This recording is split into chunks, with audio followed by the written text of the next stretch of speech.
Is only sad about 4 of the dead people. It's a long, tough day here. We lost 4 good men. No.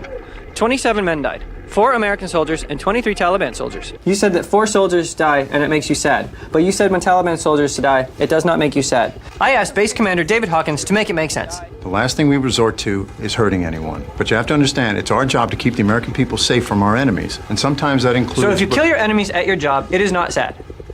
Well... What if I killed my enemy Ryan at my job? It would not be sad?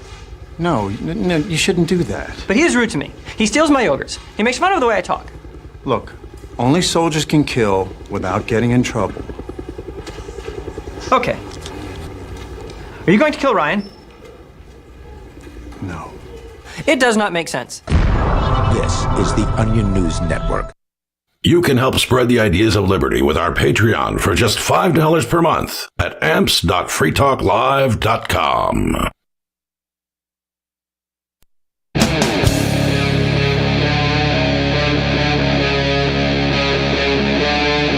Free Talk Live.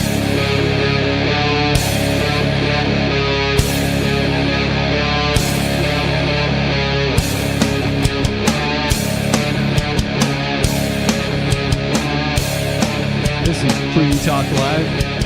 This is talk radio that you control. Give us a call. The phone number here is 603-283-6160. The whole point of this show is so that you can call and get your thoughts on the air. Tonight, in the studio, you have me, Stu. Riley. And Mr. Penguin. And tonight, we have a story that Chris brought in about background checks for 3D printers. That's right. That's wild. This sounds not good. Yeah. It doesn't sound good at all. That's what they do, though. They're the Department of Making Things Not Good. So I'm sure they'll do their best in making it so that you got to get background checks for, well, everything coming up in the future. I think that's... I've heard of them for guns, but I've never heard of them for 3D printers. So we can go back, just get right into it, I guess. Yeah, sure. Let's dive right in. All right. So I got a story here from, it looks like it's 10, I guess it's ABC News. Background checks may be the future of 3D printers. So this is coming out of New York. It's Bill A2228 has been sponsored in the Assembly, and if passed, will require anyone buying a 3D printer to pass a background check. I really am curious how they plan to enforce this, because this is the law in New York, but somebody can ship it into New York from any other state, and they have no jurisdiction. If you can't legally own a firearm, you won't be able to buy one of these printers. And unlike guns, you can ship 3D printers, right? You don't need a license to ship a 3D printer. So and I don't know. You bring up a good question, Mr. Penguin. How are they going to force this? Who knows? Maybe they'll find a way. I don't know. It just seems weird that they think that, requiring a background check for a 3D printer is going to solve all the criminal problems. And then you could just drive over the border to the next state and buy one too and bring it in. Right. The way they got all the gun laws in place, all the restrictions on that, is by getting people to voluntarily self-report. Well, I mean, even the gun laws don't work, though. You can still buy guns outside of the state of New York and bring them in as well, and they do. People do. This is a common thing. Yep. The gun laws just don't work. Not to mention, you could make a gun out of a a file and basically stuff you can buy at Home Depot or any home any kind of store, any hardware store, basically. That's right. You don't need a 3D printer to make your own gun. So it's are you going to I was joking around. They're probably going to have background checks for toilet paper next, but but this is the thing, it's this absurd. It's just because something can be used to facilitate a crime doesn't mean it should be restricted or regulated or any of this. How about we just criminalize crime? Yeah, well, you think you would think that I understand murder being illegal and I understand that kind of thing, but you don't need to ban the instrument or any instrument that could be used in a murder. Because even a hand could be used to murder somebody. Right. Like what are they going to do? Ban hands next? Everybody's got to have their hands get cut off just in case somebody or might ban murder. brains. Yeah. Well, since we're giving them ideas such as banning toilet paper, I think that's what they're driving at with the whole, CBDC thing, or Central bank digital currency? yeah, programmable currency in that aspect, because then they can tell you what you can and can't buy with it. Yeah, sure. Yeah, I mean, it's definitely one of the concerns that you should have when it comes to central bank digital currencies. Central bank digital currencies are not cryptocurrencies. Cryptocurrencies are basically open source or free software solutions that allow you to exchange value on the internet like you would in the real world with like a dollar or a gold coin or something of that nature. Yeah. Whereas there's no control with the dollar or a gold coin, but the equivalent of them controlling it would be using a bank card, for example, because they control the bank accounts. They regulate those, but they don't regulate the dollar or the gold coin. And so cryptocurrencies is the non-regulated online equivalent of the physical fiat currency. Mm-hmm. So going on with the story, it only takes a couple of $100 to enter the world of 3D printing. As a business, Ascent Fabrication said this makes the devices easily accessible. Am I going to have to ask little Timmy, who's wanting a printer for Christmas, to do a background check on him or his grandmother? Asked owner Joe Fairley.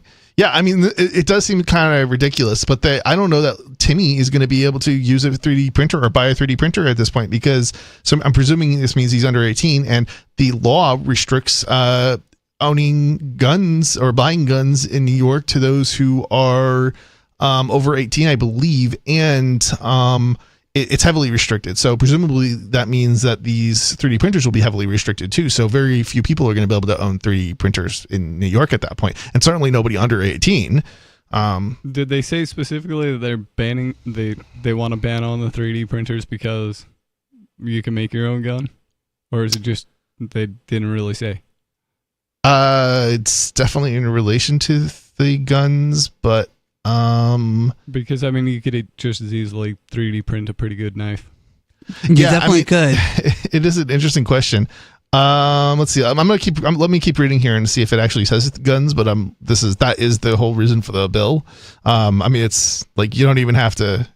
Like it's so obvious that that's the reason that they want this bill. But anyway, I assume too. I just wondered if they had actually said it. It is an interesting question, though. Let me keep going, and we'll see if that's if it says anything in relation to that. But yeah, that's the rationale behind it is guns, because you can 3D print a gun with a 3D printer, and technically, I don't even know if you can 3D print a whole gun. Technically, I think you still need the metal parts, and generally those are not 3D printable. Although they do have 3D printing with metal, I think now. But anyway, and technically, I think you could make one out of plastic. It's just like more likely to explode in your hand than not. Can you buy non-serialized gun parts in New York? Do you know? I don't know. I think I think you can get them all. My understanding is you can get the non-serialized kits online. Mm-hmm. So I don't, unless there's some sort of restriction on the seller's part, I don't see why you wouldn't be able to order them into New York, because my understanding is that's a part that's not regulated. But if there's some sort of law in New York specifically, it might be illegal for you to order it online. It would be my guess. That's the only thing I can think of. But I don't know that would stop somebody from shipping it into the state. Yeah. And certainly it wouldn't stop somebody from like China from shipping it into New York, because it's not like New York has any authority even if they have authority in another state somehow, kind of like with taxes. So normally a state doesn't have the authority over somebody in another state. There has to be some sort of nexus. It's called nexus. And so in other words, like if you have a business in one state and you advertise in maybe New York, that might create nexus for liability in New York. But generally, like just because you ship into New York doesn't mean you have liability in New York. And like you can't enforce, even if that's the case in the United States, it doesn't necessarily mean that that's the case with, say, shipping from China into New York, right? Or into the United States and then into New York, because ultimately the United States doesn't have authority in China. It's outside of, and New York doesn't have obviously authority in China. It's outside of the jurisdiction of the United States. So unless it's like something involving like somehow some sort of murder or something, where it's illegal both in China and the United States, yeah, generally it's like you can't necessarily enforce something. You might be able to enforce like some sort of contract or something like that, but it would kind of have to depend on a bunch of different scenarios and things. And like, and here's sort of the problem if you start thinking about it for a moment. Let's say New York goes after somebody in China, right? And they convict them in New York. Well, what do? You now have a warrant out for their arrest, but China isn't going to enforce that warrant for their arrest. Not going to extradite. Right. They're not going to extradite because it's not necessarily illegal for them to do whatever they have been convicted of in New York. Not to mention they weren't even in New York when the crime supposedly happened. Yeah. So China's not going to honor that warrant. Now, So there may be some circumstances where China would honor a warrant, but generally speaking, it's got to be a circumstance where it's illegal in both countries. my question is this: how do, like, if I'm selling a product and there are states collecting sales tax on that product, how does that happen? Yeah, so the Supreme Court ruled this. So this changed recently, and it used to be. I don't know if anybody remembers. People in New Hampshire aren't going to know this, but people outside New Hampshire probably are going to be aware of this, or at least more likely to be aware of this. But it used to be that you didn't pay sales tax when you ordered something from a company in another state. It would just be zero, even though technically there's a sales tax in your state, right? And the reason for this is that effectively it comes down to kind of liability, and the Supreme Court had ruled that it goes back, like, I don't even know how far back it goes, but it goes back long before the internet. And basically what the Supreme Court ruled was that one state can't force the taxation or force a company to collect the taxes for a business operating in another state or from another state, basically. Mm-hmm. So unless a business is operating in the state that it's shipping to, that state can't force the business to collect a sales tax. Did that answer the question, Riley? Kind of, I think.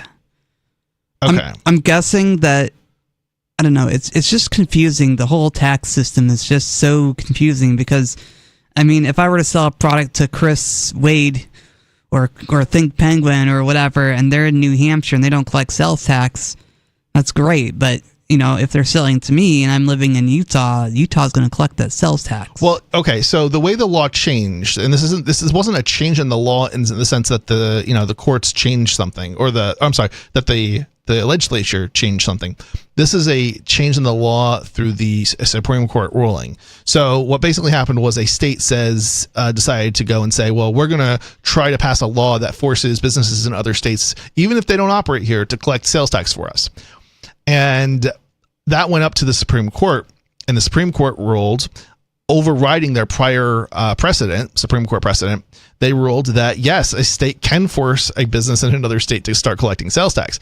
Now, this is really weird because, like, it's outside of their jurisdiction, so how are they going to enforce this? And plus, that puts a huge burden on the person having to figure out what state their customer is in. Well, it's actually insane because there's 10,000 plus taxing jurisdictions, and the taxing jurisdictions aren't based on like a zip code. So like you'd actually have to know the laws for every individual address in those 10,000 different taxing jurisdictions. That's really absurd. Like, it's impossible. And in fact, no business is actually compliant with this law. It's literally impossible to comply with this law.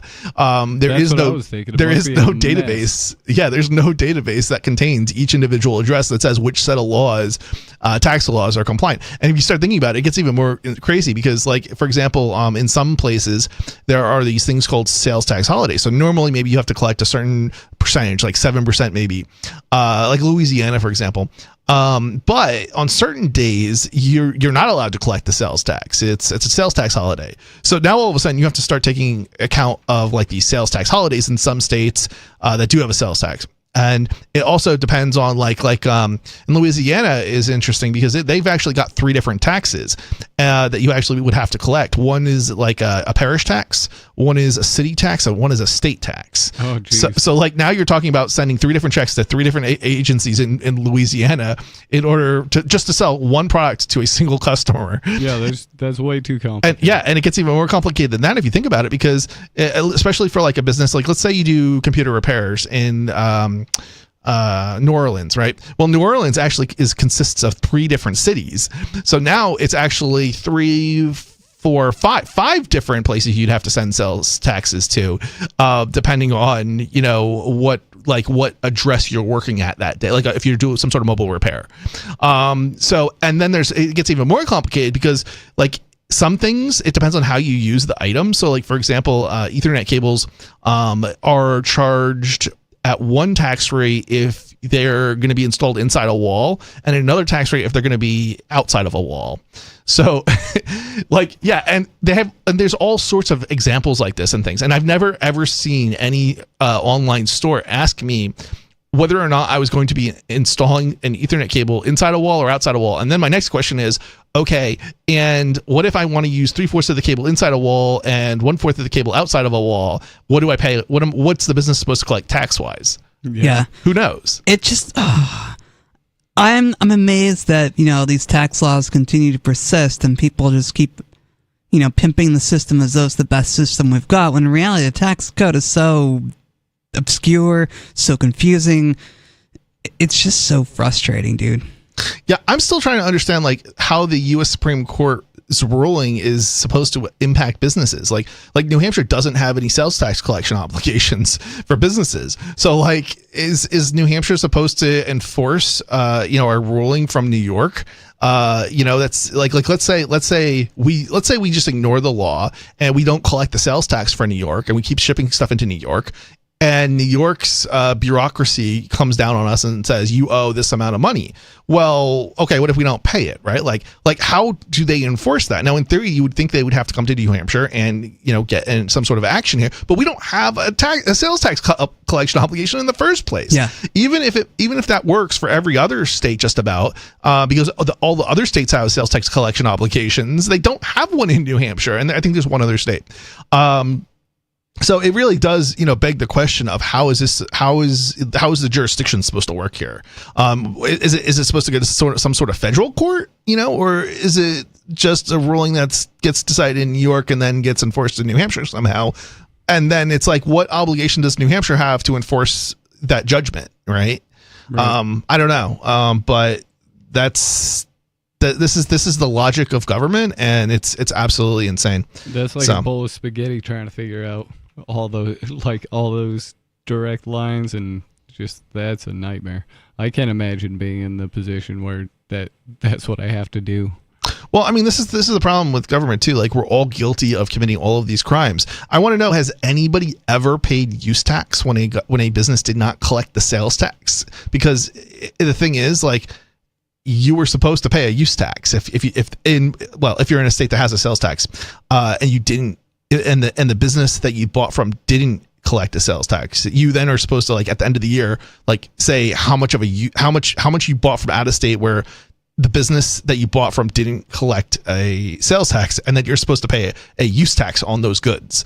Oh yeah. And not a single person has probably ever paid a use tax because, like, people don't know about it. So everybody's guilty of tax evasion, I guess, by failing to send in their use taxes, at least outside of, like, New Hampshire and one other state. That'd be an interesting number to see. I bet it's like $800. I don't think I've ever run right. Like, overly honest. I've never run into anybody who's even knew that there was this thing called a use tax. But yeah, it's a real thing.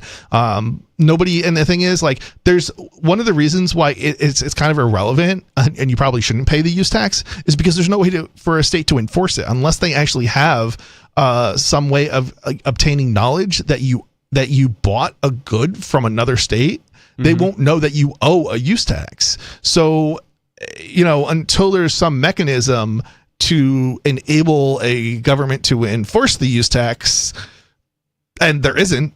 Well, if government were as clever as some of these companies, like, I don't know, Target and Amazon and General Motors, for example, they would be able to spy on people well enough that I think they could get that information, exactly what they bought and where. Yeah, I mean, they may be able to do it to some degree, but the thing is, those places. Okay, so now the way the things have changed anyway, it almost doesn't matter because most businesses are collecting a sales tax. regardless of where they're operating from. So like places like Amazon, if you're in California or New York, you're definitely the business is definitely collecting a sales tax. So at that point, you don't have to pay a use tax because you've already paid the sales tax through the business that you're buying from. Yeah. But yeah, I mean, but smaller businesses may not be collecting the sales tax because there is a limitation. Like the Supreme Court ruled something like they carved out like one exception, and it's sort of like if the business does less than a certain dollar amount, but they didn't define the dollar amount, so we don't actually know like what that dollar amount is. But basically, the Supreme Court said if the business does a sufficient amount of business in the state, then the business is obligated to collect the sales tax. So like each state now has passed a law, basically, not every state, but like some percentage of the states have now modified their sales tax laws such that businesses in theory, I guess, are required if they do more than X dollars. And this might be $100,000. It kind of depends on the state. It might be $150,000, might be $200,000. But basically, if they ship in $100,000 worth of goods into your state, then they have to start collecting the sales tax. But if it's less than that, and here this gets even more complicated because how do you know like how much goods you're going to ship into a state? If you have a single large sale, maybe you do $10,000 into that state normally, like New York, for example. But then you have a large company that comes along and buys, $75,000 worth of, or let's say $100,000 worth of goods. Well, now you have $110,000 that you have to collect and pay to New York in sales taxes. But the problem is, were you supposed to have collected the sales tax prior to your knowledge that you might have an obligation to send and collect sales tax? Like, how do you deal with that, right? Because you don't know at the beginning of the year if you're going to be over or under that $100,000 number and whether or not you should be collecting the sales tax. So do you now go back and like, what are you supposed to go back and charge your customers a sales tax like after the fact? Like, and what happens if the credit card is declined? And then it's like, well, if you do collect the sales tax, what do you do at the end of the year if you don't have $100,000 in sales to New York? Are you supposed to then refund them? Because you can only refund a person on a credit card up to a certain number of days after the purchase is made. So you won't even be able to do that. And if you collect a sales tax and you weren't obligated to collect a sales tax, you're probably then committing a crime. You're probably committing fraud. So like there's like, it's such the whole the government is just, it's so mind-bogglingly stupid. And not a single business can possibly comply with the laws the way they are. They've made the entire process of taxation so convoluted and complicated that it's not just taxation, but taxation for sure. Absolutely. They basically say, hey, we know that you owe us money and it's up to you to figure out how much. And if we think you're wrong about it, then you're in trouble. Yeah. But we're not going to tell you what we think that number is. Yeah, right. This is one of the reasons that Roger Ver is in trouble. It's because the lawyers at the time, they basically followed the law as the law was understood at the time. But now the government has interpreted the law differently, and all of a sudden, well, you didn't pay your taxes correctly, and they're trying to extradite Roger Ver, even though he's not a U.S. citizen, for basically like something equivalent of like tax evasion, I think it is. So it's like, but how do you couldn't have he clearly didn't avoid taxes intentionally, and I think intent is part of the law in that case, but maybe I'm wrong here. Maybe that's a strict liability one. Yeah, I think as far as I know, he can show every best effort to have paid what he was supposed to in order to get out. The tax code is so confusing, no wonder why we don't like it. Do you like paying taxes? Give us a call, 603-283-6160. This is Free Talk Live.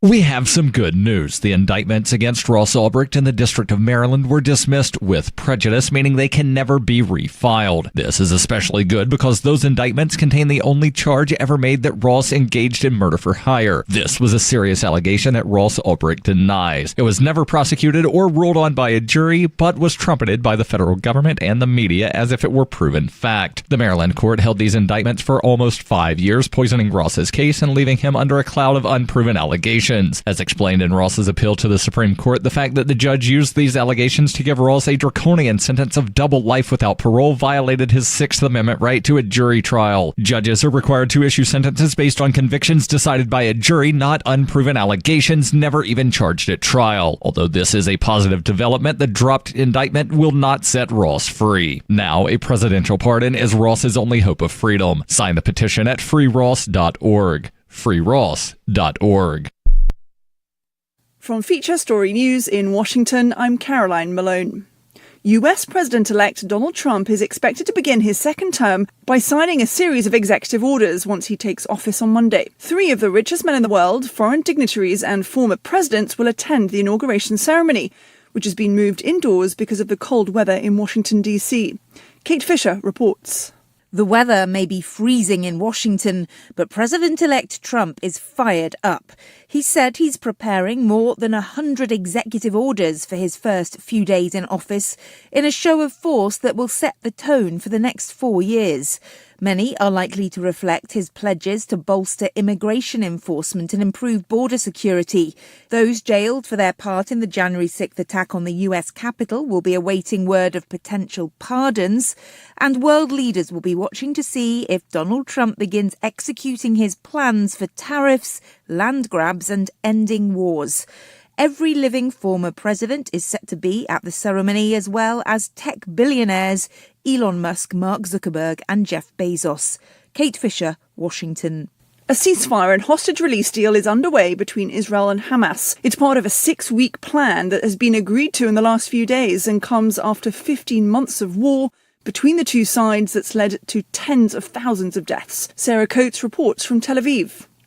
Emotional scenes playing out here in Israel and, of course, in Gaza today, with stage 1 of this ceasefire and hostage exchange happening over the course of the day. Now, what we can tell you is these 3 Israeli hostages, they have been released from the Gaza Strip. They were taken by the Red Cross to the border, where they were then taken in by Israeli personnel undergoing a brief medical check there. We can reveal that they are reportedly in good health. They're now here in Tel Aviv and are being treated in hospital and meeting with their families. Now, over the course of the evening, there were thousands of people packing into what's known as Hostage Square here in Tel Aviv, watching on a big screen as these 3 women were released. Now in Gaza, scenes of joy as people tried to return to their homes, or what is left of them. Also, aid trucks beginning to roll in through a number of crossings, the Kerem Shalom crossing and also the Rafah border crossing, bringing vital supplies to the people of Gaza who so desperately need it. So certainly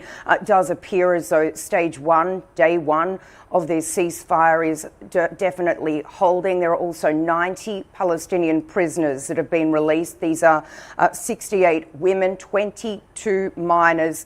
There's been a lot of back and forth on TikTok in the US, but it looks like President-elect Donald Trump will sign an executive order to keep it operational for 3 months once he's back in power. That despite a Supreme Court ruling that the controversial ban should go ahead. Yep, we still do email. Drop your email address in the entry box at freetalklive.com, and you'll be kept in the loop with Free Talk Live.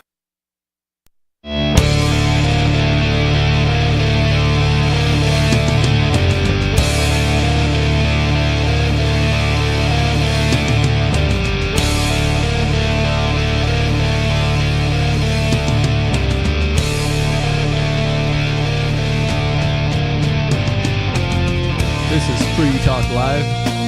It's talk radio that you control. Give us a call at 603-283-6160 and get your thoughts on the air. Tonight in the studio, you've got me, Stu. Riley. And Mr. Penguin. I just want to say that, Trump's supposed to be inaugurated tomorrow, and it's a cold winter storm here in New Hampshire. We got snow and... Oh, is that tomorrow? Yeah, that's tomorrow, actually. Oh, I'd forgotten all about this. I don't watch the WWE very much. Well, I can understand your sentiments, but, it's the buzz on social media and, the quote-unquote American public seems to want to care about it. So, it's probably something we could address on the show, but I suspect the broadcasters are kind of expecting us to talk about it a little bit, at least at a minimum. It's kind of what we're supposed to kind of do, but well, we did talk about it, so there you go. Yeah. Well, if you're out there listening, you want to talk about the inauguration, please give us a call. Again, that phone number is 603-283-6160. Well, I don't really care much about the circus, so I mean, if people want to call about the circus, as much as we talk about politics, we don't really talk about politics. Yeah, that's true. Right now, we have a caller on the line, and we're going to go to caller from Bismarck, North Dakota. You're on the air. What's on your mind? Tax evasion is a violation of the NAP. You know that, right? The government's case against Roger Ver. Hold on. Let's address that first. Yeah, how do you know that tax evasion is a violation of the NAP? That doesn't sound like it would be definitely not. It's definitely not. I mean, a group of strangers is sticking a gun in your face and robbing you at gunpoint. Let's back up and just explain what the NAP is real quick. The NAP stands for the non-aggression principle, and it's what libertarians believe. And it's basically the concept of we don't believe in the use of violence except in self-defense. So please explain to me how not paying taxes is somehow violence against another person. You can use violence to enforce your rules on your property, right? That's what taxes are. But who owns the property? I mean, I've been told I own my property. So you're advocating for the collective ownership of property? No. Yes, you are. You just said all of us own property. All of us own the property, and therefore tax evasion is a violation of the non-aggression principle. No, dude. Is it that you're claiming that you're being absurd? Let me finish. There's different versions of joint ownership. Do you understand that? Do you understand, Riley? So there's ways you can own joint ownership where everybody owns an equal proportion of everything having to do with the property. In this case, we have a very complex form of joint ownership. Everybody does own all the property, but in really, can I come steal your property? Then that is not what I've been told my entire life. My entire life, I've been told that when you buy property, it's your property and nobody else's, and you have an exclusive right to that property. Kind of the idea of property. Yeah. The definition of property is you have the complete right to control it, right? The exclusive right to control it, yes. Right? Yeah. The exclusive right, right? So if you own your property, you can take it out of the democratic system. Can you do that? Can you secede? I would think that we should have the right to secede. Yeah, I don't think those that will make it difficult under the system. Under the system, does the system acknowledge your right to secede? No. Right? No unilateral. Whether they realize it or hold on. I think the Constitution does acknowledge it, except that the people in power do not. So there's a difference. Yep, good point. No, the Constitution doesn't. The Supreme Court ruled on that. You don't. No. Hold on. The Constitution is different from what the Supreme Court ruled. The Constitution says one thing. The Supreme Court can interpret it in whatever way they want, but that's not what the Constitution says. Still. So whose interpretation can overrule the Supreme Court's according Mine. to the Constitution itself? I'm not saying anybody can overrule the Supreme Court. All I'm saying is that there is a difference here, and I think it's important to acknowledge that the law changes based on what Supreme Court we're talking about. We literally have just had recently a change in how the Supreme Court interprets the tax laws, and no physical law has been changed in terms of like what is written. Right. If the bully on the playground is able, Skeeter, hold on. If the bully on the playground is able to beat you up and take your lunch money every day, does that mean that he owns it? Is that his property then? That's the rules, Stu. You knew that when you. That's not the rules, man. It's not rightfully his. That is the rule. It doesn't matter how many times he steals it; it's not his. Might makes right according to Skeeter. It sounds like it's not my. That's the rules of the Constitution. Who makes the final? Where does it say that bullying on the playground gets to take your lunch money? Defense of the rights of the individual, and if it doesn't do that, it's time to alter or abolish. So we need to have somebody who's actually good at arguing the socialist talking points come on this show. I mean, they're still stupid, but this is absurd. This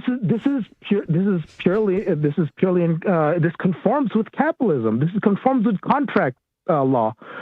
You know how No. dangerous. You know how No, idiotic you guys it sound. You know how dangerous. Hold on. You know how dangerous it is for one of the parties of a contract to make an interpretation if it was violated or not. You know how dangerous that is. Nobody's saying that though. That's not what we're saying. You're like misinterpreting, or you're somehow like twisting like what we're saying into something completely different. I'm referring to what Riley said, that he determined his interpretation of the law can override the Supreme Court. That's not how. Wait, I don't think Riley said that. I did actually, as a joke. Can you? Oh, so he was being sarcastic. So you missed the sarcasm in there. Is what happened. Okay. If the contract is, so then who can override Supreme Court ruling? this is not. You, a group of you, who then? It's not applicable to me in the first place because it was never a valid contract. The Constitution has either allowed for the tyranny which we have or failed to prevent it. Either way, it's unfit to exist. That's right, and I didn't sign that piece of paper. You never gained the right. You never gained the right to any of the U.S. territory, even when you were born, unless you believe in a Lockean proviso. Right? You were born into the system. You were raised on the grace of the rest of the collective, and you're allowed to leave, but before you turn working age. Well, with the permission of your parents, probably, but you still have that choice, and you choose to stay. Doesn't sound like that's much of a choice. Before you started working, right? Did you? So, look, anyways, I wanted to talk about Vare's case. You know, I don't want to stray away. I want to talk maybe before I get cut. I want to talk about Vare's case. It's a slam dunk case. It's a slam dunk case, Mr. Penguin. You know that, right? He tax evaded, right? So he not only didn't disclose his U.S. company's ownership of Bitcoin by keeping it on the balance sheet at cost. He took a distribution in 2017 and then sold it probably to try to crash Bitcoin in favor of his crap coin Bitcoin Cash, right? Bcash, right? That's Bcash was a project made previous to Bitcoin Cash. So all foreigners have to pay 30% dividend fees on U.S. distributions from their ownership in U.S. companies, Mr. Penguin. He didn't do that. He didn't. That's why they're charging with fraud on his 2017 tax return. So I want to point out that he did have his lawyers look at this and examine the law as it was understood at the time. And if his lawyers are saying that is not the case, well, then that's probably not the case. I'm not a lawyer, and neither are you. So. No, I read his emails. He didn't tell those. He had separate lawyers. He had evaluators of his assets, and he had several lawyers he was consulting with. He kept them all compartmentalized. He wasn't telling the lawyers his complete ownership of all his Bitcoin, including his U.S. companies. Why did you read Roger Vare's case? I wanted to be informed before making a decision. About what? Unlike you guys. A decision about what? You guys are just biased. No, a decision about what? You want to ignore. No, I want to answer to the question why. I want a sufficient answer to this question. If there was any credibility that he tried to pay his taxes, he didn't. He didn't. Why? Why did you read his case? So I wanted to learn all the facts before coming to this decision. Unlike you guys with Ross Ulbricht and Roger Ver, you guys just want to look the other way just because they're a part of your cult, right? No. If he made every attempt to pay his exit fees, right? So I think it's defensible to defer the gains in your U.S. companies, right? He's not even a U.S. citizen, for Christ's sake, and he hasn't been for like a decade. Did you hear what I'm saying, I mean, Mr. Penguin? the only reason the government's able to come after him is because they've decided to change the law to interpret the law to justify their harassment of peaceful people. Well, what they've done is they've extended the law such that you're liable even after you're not a U.S. citizen, which is just absurd. And no other country recognizes this. Wait, I think there's one now, but anyway, there's only like one other country other than the United States that thinks that you owe taxes to the United States government, even though you're not, like, you don't live here, you're not a U.S. citizen, and it's just absurd. If you're a citizen of another country, like let's say I'm a citizen of Germany and I'm working in Spain, I don't pay tax to Germany. I pay tax to Spain, but the United States says, "Oh no, you have to pay tax to the United States, even though you're not living in the United States." Yeah, well, not even. And this is not actually just living in the United States, but have actually expatriated. Right, and this purposely is cut all ties. And this is one of the reasons why there's a chance. I feel like there's a decent chance that Roger Ver, even though he's locked up, I think it's in Spain, won't be extradited to the United States on these charges because these countries don't recognize these laws that the United States has. And usually you have to have both the sending and receiving country in an extradition have laws that, like, a similar or some basically the same set of laws, right? Or the same, basic law, like murder, for example. It's got to be illegal in Spain and the United States before Spain's going to extradite somebody to the United States for murder. Yeah. Well, Skeeter, you have anything else to add to this? Yes, that is completely wrong, Mr. Penguin. All foreigners must pay taxes on U.S. company dividends. If you take a distribution from ownership in a U.S. company, you're obligated to pay taxes. So what you're talking about is a little bit different than what I was talking about. But we were talking about You're talking about the exit fees? No, I was talking about income taxes. So, and this is a little bit different because these are not income taxes, but nonetheless, it's a concept of jurisdiction, basically, right? So they are considered income taxes, Mr. Penguin. You have to file dividend taxes on your federal income tax. Stupid. All right. Yeah. Okay. I think it's time to cut you off. Thanks for the call, Skeeter. If there's a resort to name calling, then I guess you've already lost the argument. Yeah, I think whoever ad hominems first loses when it comes to the Skeeter calls. Yeah, this is the thing. It's like, yes, there's you're there. Nonetheless, yes, we're sort of. I did sort of go off into a different area, something else. But the only point that I was making was the jurisdiction, the point of jurisdiction here, and whether or not one country is going to recognize another country as far as laws as far as extradition, and like I said, it's complicated, and I'm not a lawyer or anything like that, but that's my understanding of it. There's a decent chance I don't think that Roger Ver will be extradited at all, just because Spain doesn't recognize this. Well, I certainly hope not. It seems that the U.S. government has a way of getting what they want, and certainly they're such a bully, like the way they went after Kim.com, who had never even been in the United States. Well, he still hasn't been extradited, but in theory, they are going to extradite him. With the Kim.com case, and here's the thing, like a lot of these arguments that the U.S. government makes, to try and get people extradited, are on very, very thin grounds, basically. Like with the Kim.com case, it's like, their argument is something to the effect of, well, there was hosting in the United States, therefore we can extradite you. It seems absurd. The hosting was with a third-party company, but it wasn't his company that was doing the hosting. So, like, he doesn't have assets or bank accounts, or he's never been in the United States. So why would you hold him to your jurisdiction or to the U.S. jurisdiction, right? It doesn't make a whole lot of sense. Same thing, like they've used domain names, like the fact that a registrar is in the United States, or the company that manages the register for a foreign domain name. So, like, for example, I'm trying to think of an example of one, but like some of these like small islands that have their own country codes, right? And they sell these domain names.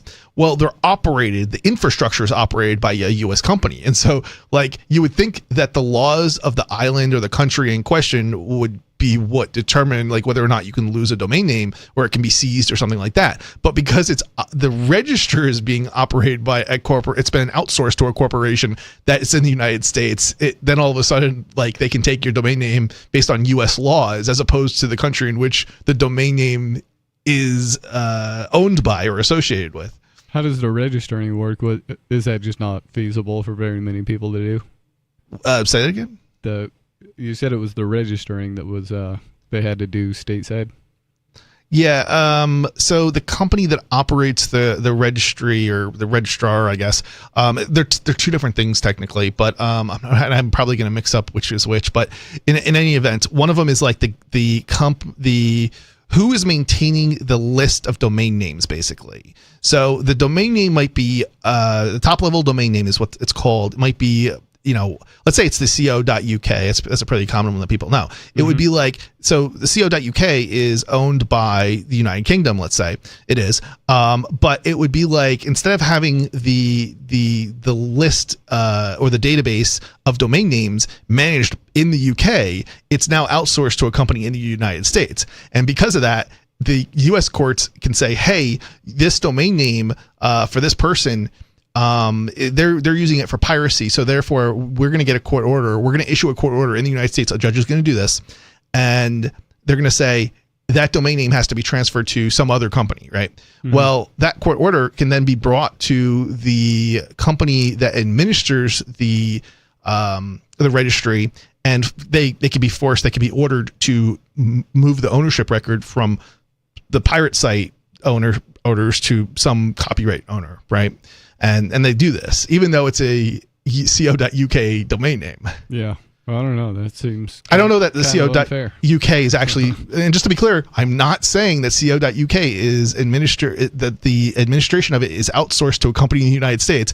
That's probably not the case for co.uk, but that is the case for many countries that have like maybe island countries or just other smaller countries that just don't have the technical chops to, I guess, administer presumably a domain name registry. Interesting. Well, previously we were talking about the story that Chris brought in about 3D printers, whether or not they'd be able to background check everyone that wants to buy a 3D printer. Yeah, and it's just absurd that the people calling themselves the state of New York want to propose such an idea. At least this legislation hasn't passed, I presume. I think it's just a proposal. Yeah, so this is a bill that is going through the legislature now that probably I'm speculating is going to be passed because they're very anti-gun in New York. But I guess it hasn't been passed yet. So this was a question that was brought up before, is whether or not this relates to guns. Like we're assuming it relates to guns. And the reason they're doing it is that it has to do with guns. Well, that is in fact the case. Here it says, this is what the story says: the 3D printers Fairly Cells only produce plastic parts.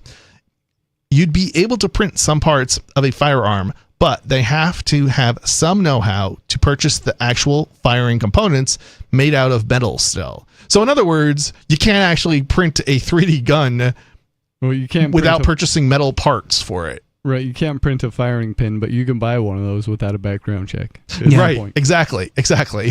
So they've got the files online for all of the receivers that you would want to print, and those can be made out of plastic. They did enough research on it that they figured out which types of plastic to use in order to hold together for I don't know what it is, X amount of shots. Sure.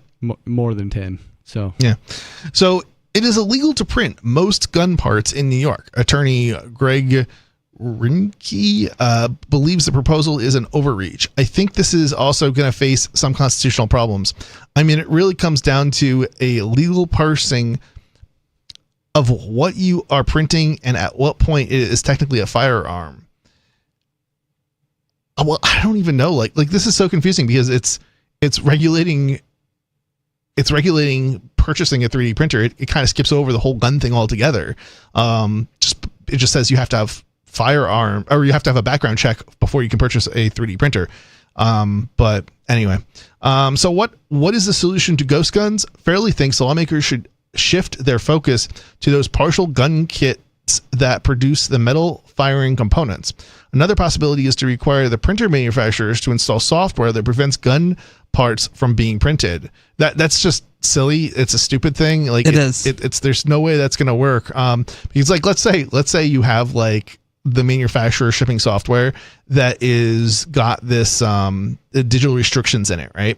That's what they're called. Digital restrictions management is what it's called, and it won't let you print it, right? Well, what happens when the user goes to download a hacked version of it, or they install a open source version of the software? Well, now all of a sudden they've gotten around it, and it's just a matter of clicking a couple buttons. Yeah, every time they try to prohibit some activity, it just makes it more difficult for those who are going to do it anyways. You know, people need to learn that prohibition slightly more difficult, works. But not that much more difficult. Well, sometimes noticeably more difficult. Sometimes just barely at all. Usually the more difficult part is somebody else doing it, though. So it's not like, I mean, I understand what you're arguing, and I think you're right. Like it does mean somebody's gonna have to spend hours and hours and hours, reverse engineering this or that maybe, or something along those lines, or writing software from scratch, right?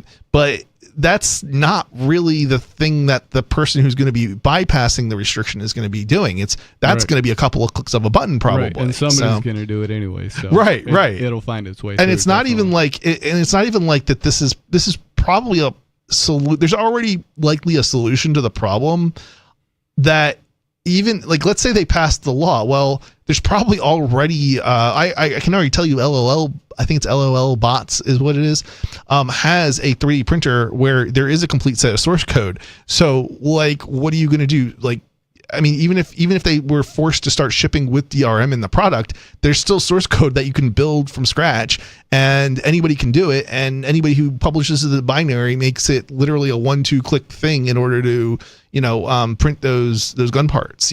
Well, anybody who's got $25,000 can buy a used CNC mill and go ahead and just make the parts out of metal, anyways. Well, you don't even need to do that. I mean, my understanding is you can do it with, I think it's a file of some kind and a hammer. I think it is, if I'm not mistaken, and that's it. Like, if you can make a gun out of that, could. What's the point in all this? But yeah, you could definitely make one by hand. Well, the thing is, I believe there was, I think it was it China? Yeah, I think it was China where they did that, like during some revolution or something, where that's how they made all their guns or something along those lines. It's like, I've seen prints for making receivers out of just washers and flat metal, aluminum flat metal that you stack. Yeah. In order to give it enough strength. Like stuff that you could easily do, with a just, anybody's tools in their garage would get the job done. Well, right.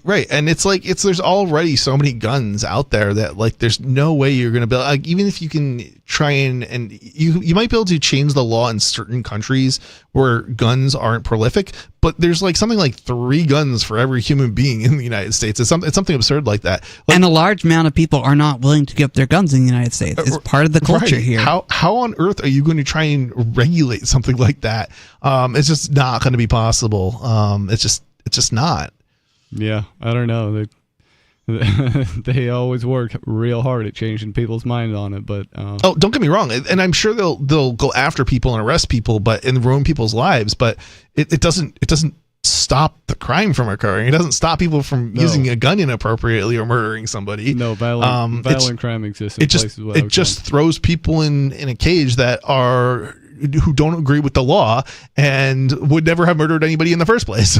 It's like that's not a good use of tax money. And this is a violent thing. You're literally using violence against peaceful people, simply because you disagree with their politics.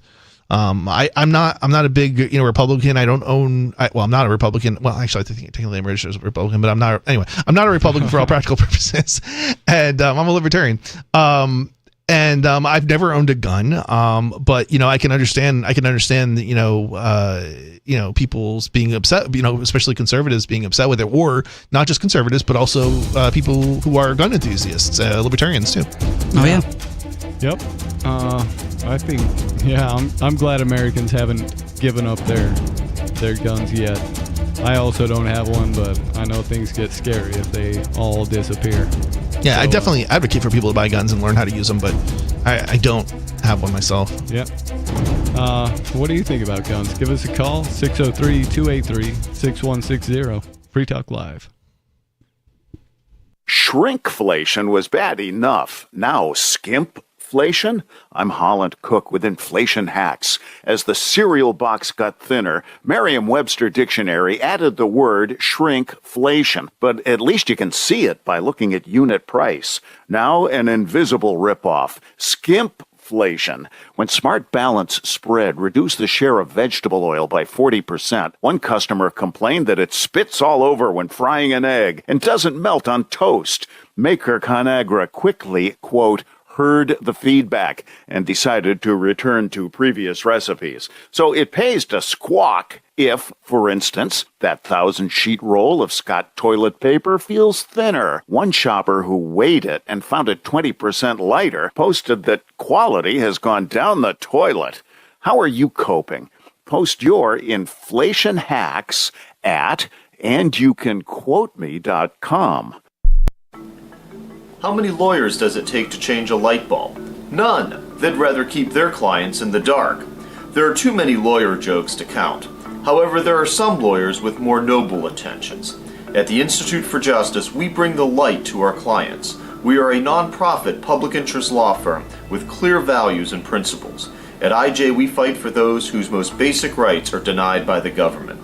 Visit our website today at ij.org. What if you want to hear the latest episode of Free Talk Live, but all you have is your phone, you forgot to download our archive, and you have no data connection? You can call our Listen line at 641-793-0191. That's a long-distance number, so you may incur charges. If not, listen as long as you want. 641-793-0191. The Free Talk Live Listen line, 641-793-0191. You're listening to the live edition of Free Talk Live. Hour number 2 is next, after the news, here on the Liberty Radio Network at LRN.FM. From Feature Story News in Washington, I'm Caroline Malone. US President-elect Donald Trump is expected to begin his second term by signing a series of executive orders once he takes office on Monday. 3 of the richest men in the world, foreign dignitaries and former presidents will attend the inauguration ceremony. Kate Fisher reports. The weather may be freezing in Washington, but President-elect Trump is fired up. He said he's preparing more than 100 executive orders for his first few days in office in a show of force that will set the tone for the next 4 years. Many are likely to reflect his pledges to bolster immigration enforcement and improve border security. Those jailed for their part in the January 6th attack on the US Capitol will be awaiting word of potential pardons, and world leaders will be watching to see if Donald Trump begins executing his plans for tariffs, land grabs, and ending wars. Every living former president is set to be at the ceremony, as well as tech billionaires Elon Musk, Mark Zuckerberg and Jeff Bezos. Kate Fisher, Washington. A ceasefire and hostage release deal is underway between Israel and Hamas. It's part of a 6-week plan that has been agreed to in the last few days and comes after 15 months of war between the two sides that's led to tens of thousands of deaths. Sarah Coates reports from Tel Aviv. Emotional scenes playing out here in Israel and, of course, in Gaza today, with stage 1 of this ceasefire and hostage exchange happening over the course of the day. Now, what we can tell you is these 3 Israeli hostages, they have been released from the Gaza Strip. They were taken by the Red Cross to the border, where they were then taken in by Israeli personnel undergoing a brief medical check there. We can reveal that they are reportedly in good health.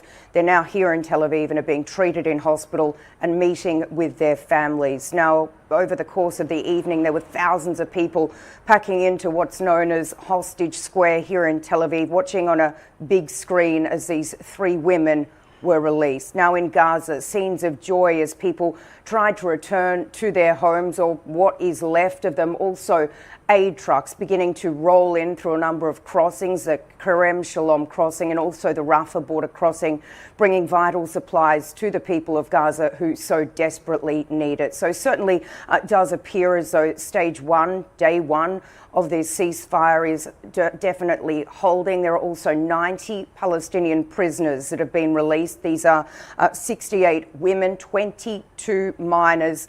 There's been a lot of back and forth on TikTok in the US, but it looks like President-elect Donald Trump will sign an executive order to keep it operational for 3 months once he's back in power. That despite a Supreme Court ruling that the controversial ban should go ahead. From bureaus worldwide, this is FSN. With FSN Spotlight, I'm Simon Marks, looking today at the future of Canada's governing Liberal Party, following Prime Minister Justin Trudeau's decision to resign its leadership. The former Foreign Minister, Chrystia Freeland, whose earlier departure from Trudeau's inner circle set in train the events that led to his resignation, has entered the race to succeed him as party leader. So has Mark Carney, the former governor of the Bank of Canada and the Bank of England. Is he the man to steer Liberals through turbulent times? Ilya Gridnev is the Financial Times correspondent in Toronto. He's loved and loathed. I think he's very famous in New York. He's been a director at Brookfield Asset Management, oversees $1 trillion of investments. He's on the board of Bloomberg. Mike Bloomberg was tweeting singing his praises as a good, sturdy leader for these uncertain times. And certainly in Canada, he's known as a close ally and an advisor to Trudeau. So he's very well known. It's just the question is no one's actually seen him in the front line or in some real sort of domestic politics. They've seen him as the governor. They know he's been a sort of steady hand. He sort of managed Canada's economy through the global financial crisis. But can he do retail politics? We will find out. And remember, whoever leads the Liberal Party faces a massive battle to beat the Conservatives in the next Canadian federal election. With FSN Spotlight, I'm Simon Marks. And the main news, again. 3 female hostages have been released by Hamas as part of a temporary ceasefire deal negotiated with Israel. US President-elect Donald Trump is planning to sign a series of executive orders once he takes office on Monday, following an inauguration ceremony in the Capitol. And on again, off again, and now on again, TikTok looks like it may survive a US ban now that Donald Trump says he likes it and will look for a 50-50 US ownership deal. And that's the latest from Feature Story News. Caroline Malone reporting. We, the people of the United States, in order to form a more perfect union, establish a TV show where I travel across this great nation eating pork in every one of our 50 states. Join me on my cross-country odyssey as I make our forefathers proud, reveling in life, liberty, and the pursuit of pork. You can really taste the cooked pork. This stuff is fantastic. I'm a big salt fan. Let's pork! We're tasting prime pork dishes in every state in the union, and I couldn't be more excited for this once-in-a-lifetime tour. You're going to be right here with me, seeing everything I do and watching every pork I taste. I'm Jim Haggerty. You know me as the host of Today Now, but I've also eaten in a ton of restaurants. Now I'm heading out on the road. My mission? Find the best pork our country has to offer. Watch Jim Haggerty's Porkin' Across America at youtube.com/The Onion. This is the Onion News Network. Got Telegram? You can follow our channel there and discuss show prep with other listeners at telegram.freetalklive.com.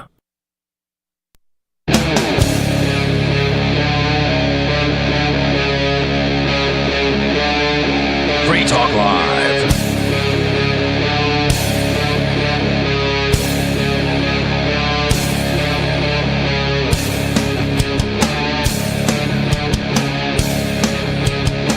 This is Free Talk Live. It's talk radio that you control. Give us a call at 603-283-6160. That's 603-283-6160. Give us a call. Get your thoughts on the air. Let everybody know what you're thinking about.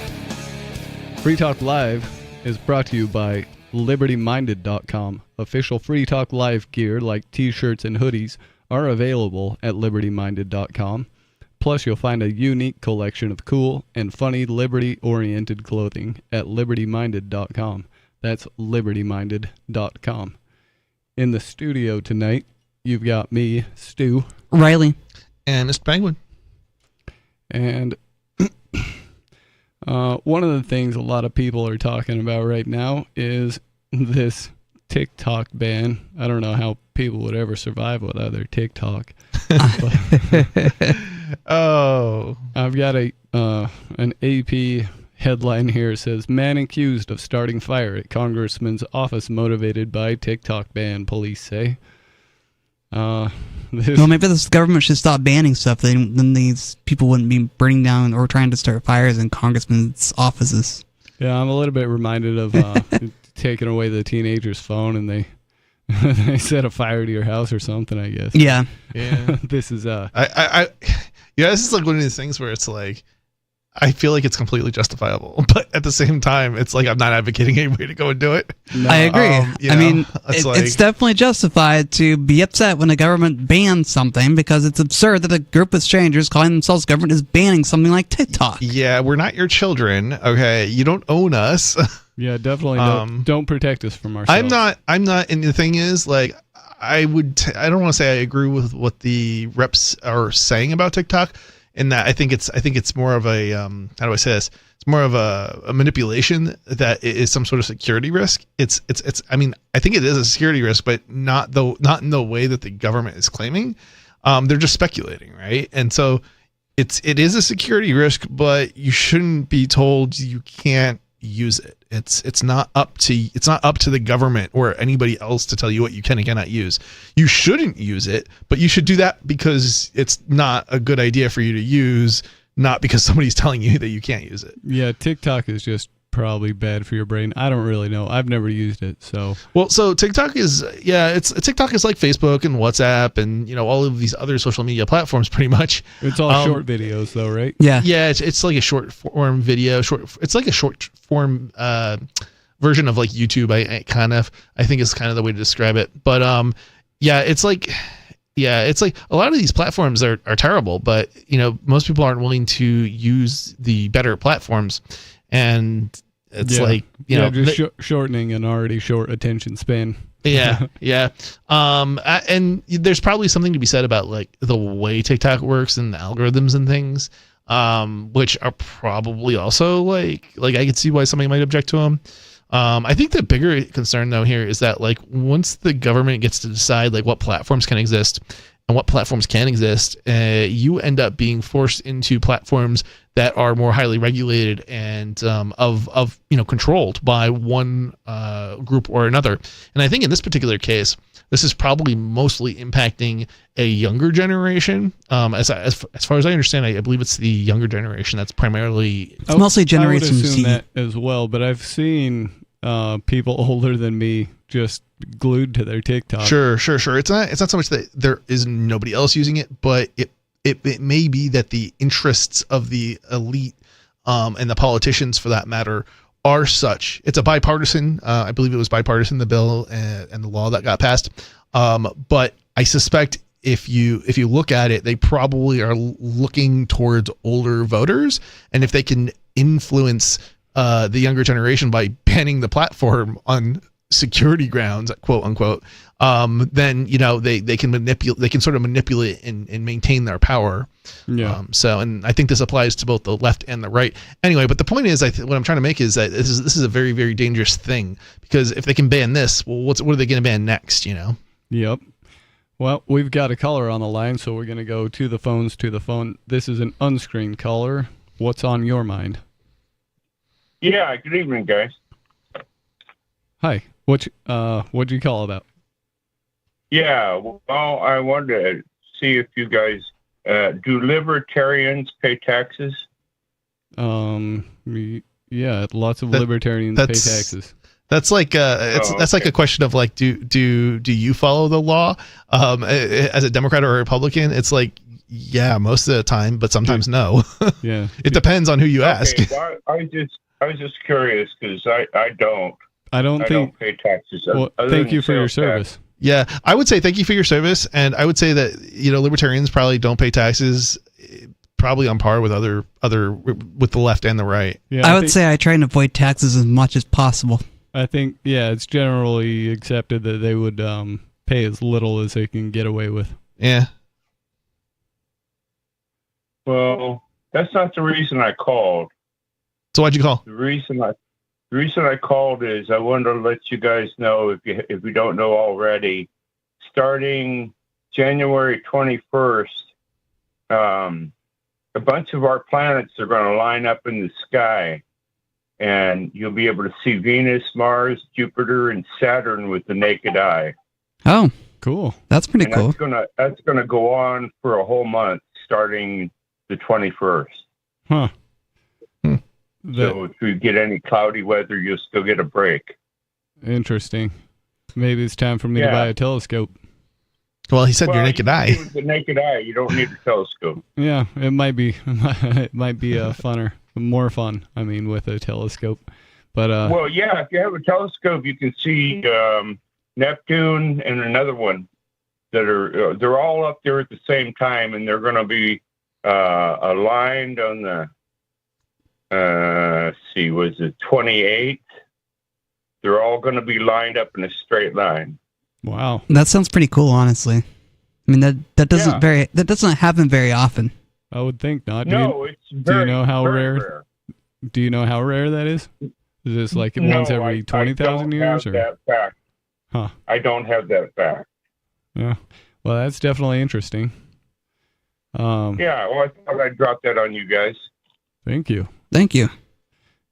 All right. Well, you guys have a good one. You too. Thanks for the call. It's nice to have an open line phone line show, because then you can hear things about astronomy. and learn about planets aligning up. So, I mean, it's a rare event. Maybe you want to go watch it. Yeah, other stuff you just definitely would never have learned about. Yeah. Yeah, like I would never have. I don't think that. I mean, maybe I would have seen a headline or something in the news, but I haven't seen any headlines in the news in regards to that. So most people don't pay attention to the sky or what's going on around them. They just want to pay attention to their TikTok. yeah, so much. That's definitely true. Yep. Something tells me we probably should pay more attention to what's going on in the sky. Right. There's an idea I came across. It's not my idea, but some people will have a concept of something they call the sky clock, which is a way of telling by astronomical events or astrological events what's going to occur as far as well, I guess some people go into pretty deep with the energies and all of that stuff. Yeah. But a lot of it is pretty verifiable stuff as far as what it's going to do to weather patterns and just things like that. Yeah. Talking about how unobservant people are, you're right about that. Like, it took something like 6 months for people to realize, or maybe even longer than that, that there were drones flying in the sky at night after they changed the law to allow drone operators to fly at night. It's like you think people would notice it. Like, it wouldn't take 6 months or a year for people to start noticing that there's things in the sky flying around. But the conspiracy theorists have to make something of that too, Yeah. I mean, that's true too. But but the general population, like, nobody talked about it or saw it or noticed it for like 6 months or a year or whatever it was after the law changed. That's hilarious. Yeah, I just thought, right, like, I'm like, this is how unobservant people are, though. I do remember hearing a bunch of drone sightings in December, so I don't know. It could be having to do with that law. Yeah, I think that was a little bit different. I think the drone sightings that people are talking about are, a lot of them are just drones with lights on, like they're following the law. Like, that's the funny thing. Like, people are like, well, they might be Chinese drones. It's like, well, most of these drones are made in China, but no, they're not like controlled by China. They're being controlled by individuals on the ground. And there probably are some Chinese drones up there too, but they don't have the lights on them. And China doesn't need drones over here. Because, well, see, the thing is that if you don't put the lights on the drones and you're flying drones and you're an adversary of the United States flying drones here, like, why would you comply with the law? Like, you would not put lights on the drone. Yeah. And then the next question is, well, why would you fly the drones at night when you can fly them during the day and be completely, like, nobody would notice them, right? Like, I wonder how long until somebody designs an app that you can just point your phone at the drone and then it tells you where it's being operated from and, like a bunch of technical information about it. Because, they have that with airplanes now. There's an app that you can point at an airplane. That would have to involve flight data on it. drone information being stored in a database somewhere. So interestingly enough, I think so some of these drones that there probably are, like, I don't want to say they're legitimate concerns about, but like, some of the drones that are actually being operated by foreign adversaries like China are using, as I understand it, they're probably, and I don't actually know this, but for sure, but like, I believe what they're doing is using something called frequency hopping. And that's like one of the things that makes them harder to like I don't know exactly what it makes it harder to do exactly, but I don't know if it's the geolocation that makes it, that's what becomes harder. So like, it's harder to identify the operator of the drone, or if it's something else along those lines. But they're doing something to obscure, though, the information that you would be able to get from a digital ask of the drone about its information. Yeah, I mean, so obviously the normal drones that China is shipping, consumer drones, are not using frequency hopping, because that's definitely a evasion tactic, like a military evasion tactic of one kind or another. But there's actually frequency hopping is used. Actually, interestingly, frequency hopping is also used by the meters. The smart meters are using frequency hopping. Really? Like the power meters on the house? Yeah. Mm-hmm, yeah. So yeah, it's they create a mesh network with them. And it's frequency because hopping. they don't want you to see that it's reporting information to China and always has been? I don't know what the reason is. Actually, the one thing I think that's been absent that they haven't been able to figure out is like actually reporting of how much electricity is being used by a building. So like it's the like one piece of data that's absent from like what's being sent on this network. Weird. Yeah, right. Like, isn't that really kind of weird? Yeah, that's the like. Why would you have one piece of information that's supposed to be there? Right. The one piece of information that's supposed to be there. Why is it not there? And maybe it is there, but it hasn't been like I don't want to say decrypted, but it hasn't been figured out yet. The reverse engineering aspect of it to determine, this is how they're doing it. But whatever it is, whatever they're doing, if they are sending that information, which I'm guessing they are, yeah, it's like it's obscured in some way where like the reverse engineering people are like, we can't find how much data is or how much electricity is actually like that bit of data that's being sent. We can't figure out like where it's being sent. Very, very interesting. That is interesting. It's fascinating. Yeah, if people can't pay attention enough to not notice drones flying around at night for 6 months, I don't think they're going to notice much about their smart meter. No. And it's interesting too because it's like talking about conspiracy theories, but like that one is like really interesting, and it's probably the case that they just haven't figured it out yet. But it's one of these things where it's like the one piece of information they can't actually find. Yeah, that the meter is supposed to be doing. The smart meter thing is a conspiracy theory that just keeps on giving. Well, that's right, and there are like conspiracies regarding the smart meters, and but they're not like, the funny thing is like the things that like you would think that the conspiracies would be like freaking out about, and the like more legitimate concerns that people might have or should have are like not. That's not what the conspiracy theory people are like going on about. It's weird, but anyway. Yep. Short attention spans. Yeah. Thank you, TikTok. So we were going to get into this story about this man accused of starting a fire. This was in Fond du Lac, Wisconsin. A man accused of setting a fire to a strip mall in Wisconsin, where a congressman's office is located, told authorities he was motivated by the federal ban on the popular TikTok video sharing platform. Republican Glenn Grothman had voted last April for a bill that mandated TikTok's China-based parent company sell its U.S. operation by Sunday. The fire in Fond du Lac was reported around 1 a.m. The building was unoccupied at the time and no injuries were reported, police said. The fire began outside the building and caused minor damage before it was quickly extinguished by firefighters and police. The 19-year-old Menashe man, whose name has not been released, was in custody and will be charged with arson, police said.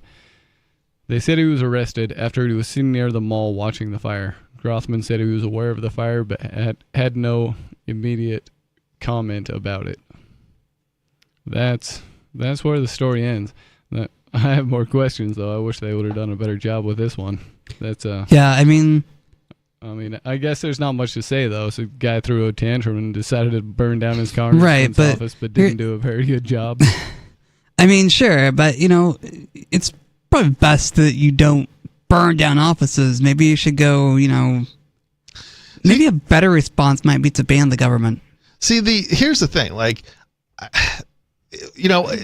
doing something as an individual that's going to have no effect other than maybe kill somebody, like, it doesn't seem like you're not going to get anything from it, but like at the same time, it's like, if you had more people doing it, like, then all of a sudden, like, it kind of makes sense, right? Like, because then all of a sudden you're basically fighting back against a bully. You're fighting back against government that, an overreaching government that's using violence against you. I mean, this guy is basically being inflicted with violence by the government. That's literally what government is. It's violence. Now, the question is the government justified in deploying this violence? In this case, absolutely not, because there's no injured party here. Right. They're the ones, the government is the ones causing the injury. So, and the injury is against both the TikTok users and the company, the company. So, right. Well, it's like national security, as they always do. They always take the victim you can stance. cite safety and you can cite national security to do just about anything. That doesn't necessarily mean you're in any way morally justified for doing it.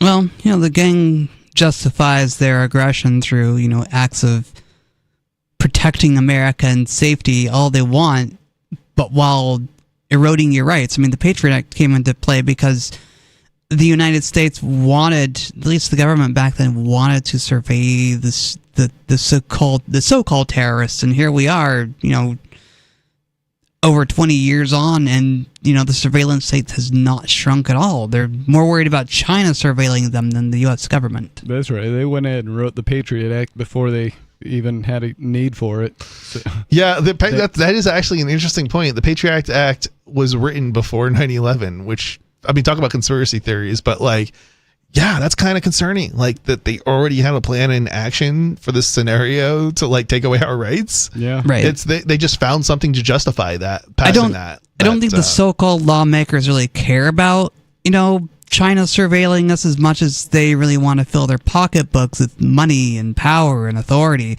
and so they use China surveilling Americans as a way to scare people and drum up support for an idea, when in reality they should be more worried about the U.S. government surveilling them. I mean, the thing is, it's true. Okay, so here's the thing, guys.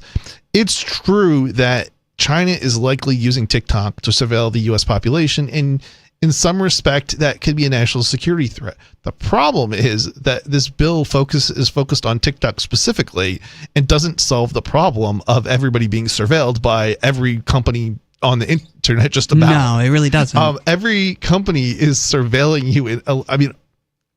To one degree or another, and some are doing it more so than others, right? Google, Amazon, Apple, Microsoft, they're all surveilling you too, to a pretty substantial degree. And yet we're concerned about TikTok, when if you ban TikTok, the Chinese government doesn't just stop getting your data. They just go and they buy it on the commercial market, because you're not actually solving the surveillance problem. You're just it's like covering it up. It's hiding the fact that everybody's being surveilled. This doesn't. And the funny thing is, if you look at what people are doing, they're moving to I think it's called Little Red Book, which is another Chinese equivalent of TikTok. And it's that's definitely being surveilled, and it's designed for the Chinese market. And it's okay, so the Little Red Book is not banned, and everybody's moving to that from TikTok. So we went from something where we're not even sure there's the level of Chinese government interference and surveillance to an app that is in fact 100% used for surveillance. It literally, whatever the government was trying to do, or supposedly, let me rephrase this. If what the government was trying to do was hinder the surveillance, as they're saying, then they've completely failed, because they've just pushed users onto a platform that's definitely surveilled, and to a greater degree than TikTok. Yeah. To me, it just seems like they're lashing out and taking the phone away from the teenager because they're in a bad mood. Yeah, well, it's more. I think it's more equivalent of they're being teenagers having a hissy fit, or 3-year-olds, maybe even better description. It's 3-year-olds or 2-year, the terrible twos.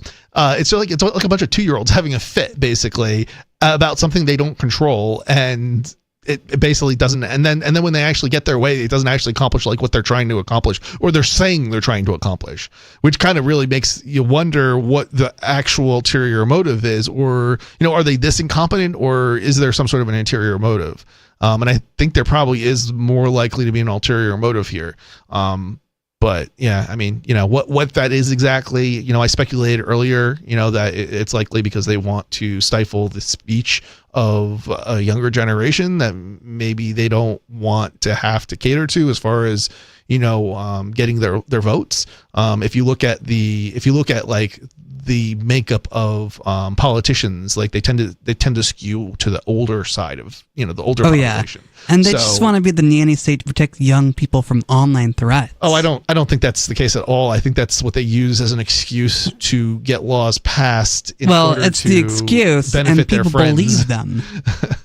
That's true. People do believe them. Yeah. Yep.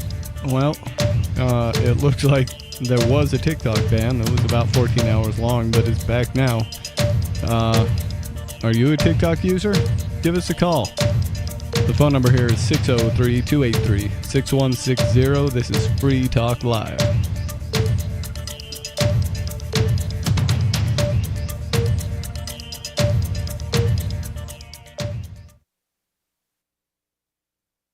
Some of you have wanted to support Free Talk Live's mission on a monthly basis, but don't want to support Patreon. Now we have an alternative that also helps our premier streaming platform, Odyssey. Visit video.freetalklive.com and click Join at the top of the channel. You can subscribe for $5 per month, and unlike other subscription services, Odyssey adds their processing fee on top, so it'll cost a little over $5 per month, but Free Talk Live will receive the entire amount you pledged. Higher donation tiers are available if you're feeling so inspired. You'll get a special membership badge that's visible in the Odyssey chat room, and if we get enough supporters, we may enable members-only chat. This new subscription method is a great way to decentralize our direct listener support away from just Patreon and also support a libertarian-run business, Odyssey. Please visit video.freetalklive.com and click Join to subscribe to our Odyssey channel and help support spreading our message around the planet. Visit video.freetalklive.com and click Join today. From Feature Story News in Washington, I'm Caroline Malone. US President-elect Donald Trump is expected to begin his second term by signing a series of executive orders once he takes office on Monday. 3 of the richest men in the world, foreign dignitaries and former presidents will attend the inauguration ceremony, which has been moved indoors because of the cold weather in Washington, D.C. Kate Fisher reports. The weather may be freezing in Washington, but President-elect Trump is fired up. He said he's preparing more than 100 executive orders for his first few days in office in a show of force that will set the tone for the next 4 years. Many are likely to reflect his pledges to bolster immigration enforcement and improve border security.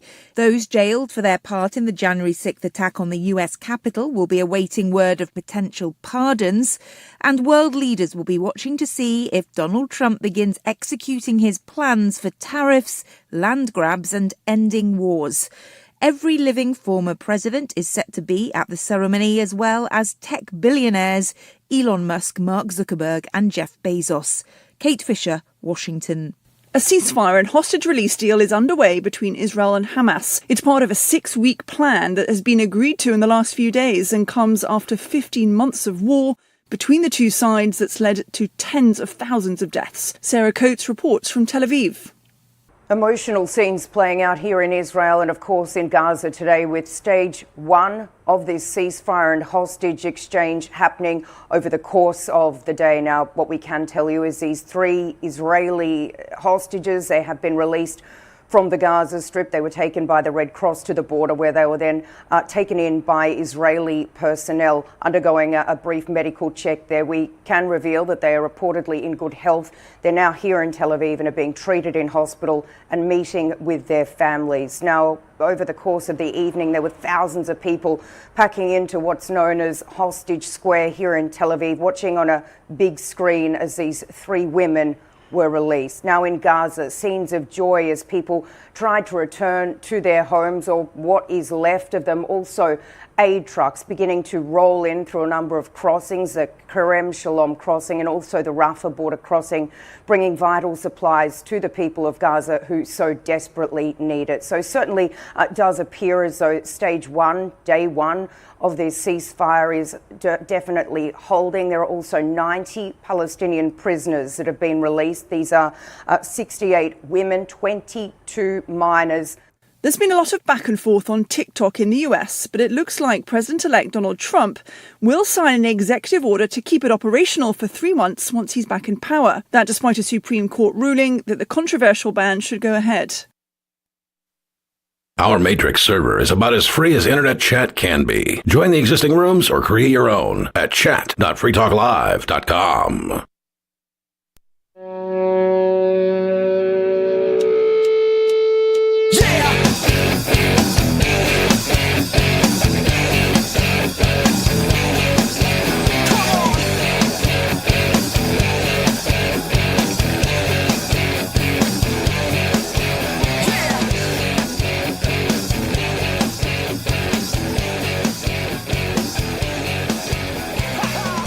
This is Free Talk Live. It's talk radio that you control. Give us a call. Get your thoughts on the air. The phone number here is 603-283-6160. And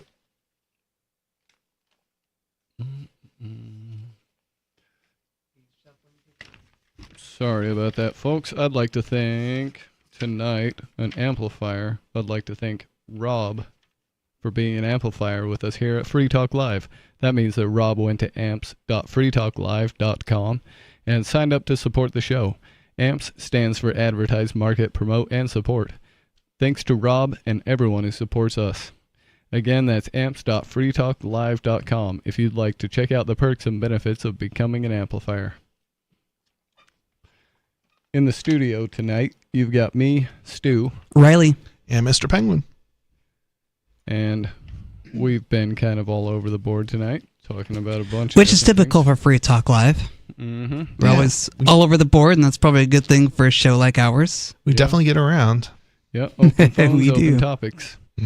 So we were going to shift gears into another story that Chris brought in about First Amendment and freedom of speech. Yeah, so there was there's a case that's going to be possibly a major Supreme Court case here. The huge, so this is a story coming from Vox. The huge stakes in a new Supreme Court case about pornography. So Texas is asking the justices to abandon longstanding First Amendment protections for sexual speech. If you've studied the First Amendment law, it's impossible not to experience déjà vu while reading the briefs in Free Speech Coalition versus Paxton, a Supreme Court case that justices will hear on January 15th about online pornography. Now, I don't know, what is today? I think it's actually Today is the 19th, so it should have been in the past. So I don't know the outcome of this case yet, but maybe somebody can look it up while we're taking a look into it. What was the name you said? It's the case is Free Speech Coalition versus Paxton. But this is what the article has to say about it. That's because the Texas law at the heart of the Free Speech Coalition is in all relevant respects identical to a federal law the Supreme Court blocked in Ashcroft versus ACLU from 2004. The federal law was meant to keep minors from being able to view pornography, and the Texas law attempts to do the same a little bit through a slightly different mechanism. If the justices take seriously some of the more aggressive arguments Texas makes to defend its law, they could eliminate longstanding free speech protections for sexual content. Even the United States Court of Appeals for the Fifth Circuit, which upheld the Texas law, conceded that the two laws are very similar. Though the Fifth Circuit did an unusual act of defiance by a lower court, concluded that it was not bound by the Supreme Court precedent established in Ashcroft and was free to uphold the Texas law anyway. It's tempting, in other words, to dismiss Free Speech Coalition as an insignificant case that should end in the justices rebuking their insubordinate colleagues on the Fifth Circuit. The court has a history of handing down poorly reasoned opinions supporting right-wing results. Kind of makes sense. It's Texas. And the Supreme Court, even with its 6-3 Republican supermajority, frequently reverses the Fifth Circuit's most disruptive decisions. And yet, despite the Fifth Circuit's weak reasoning and a poorly argued brief by the state of Texas defending its law, the state does make one plausible argument that the court should tweak First Amendment law to make it less friendly to pornography producers. What is Free Speech Coalition about? Free Speech Coalition involves a 2023 Texas law that requires many, but not all, websites that distribute pornographic content to verify that their users are over the age of 18. So let me stop here and just say this law is so stupid. And it's been the U.S. government has tried to pass this law like several times in the 90s at the federal level, and they've passed it, but it got overruled each and every time. Basically, what it means, or what the court ruled back then, was effectively, the Supreme Court was effectively that you cannot stifle the rights of adults to access pornographic content in order to protect minors. There are other less intrusive ways to do that through things like software, like censorship filters and things of that nature. What about identification verification? Well, I'm not even sure. What do you mean? Like, so they, well, for example, if I were to access Pornhub in Utah, yeah, I have to do an ID verification sort of check on my computer. That depends on where the site's located.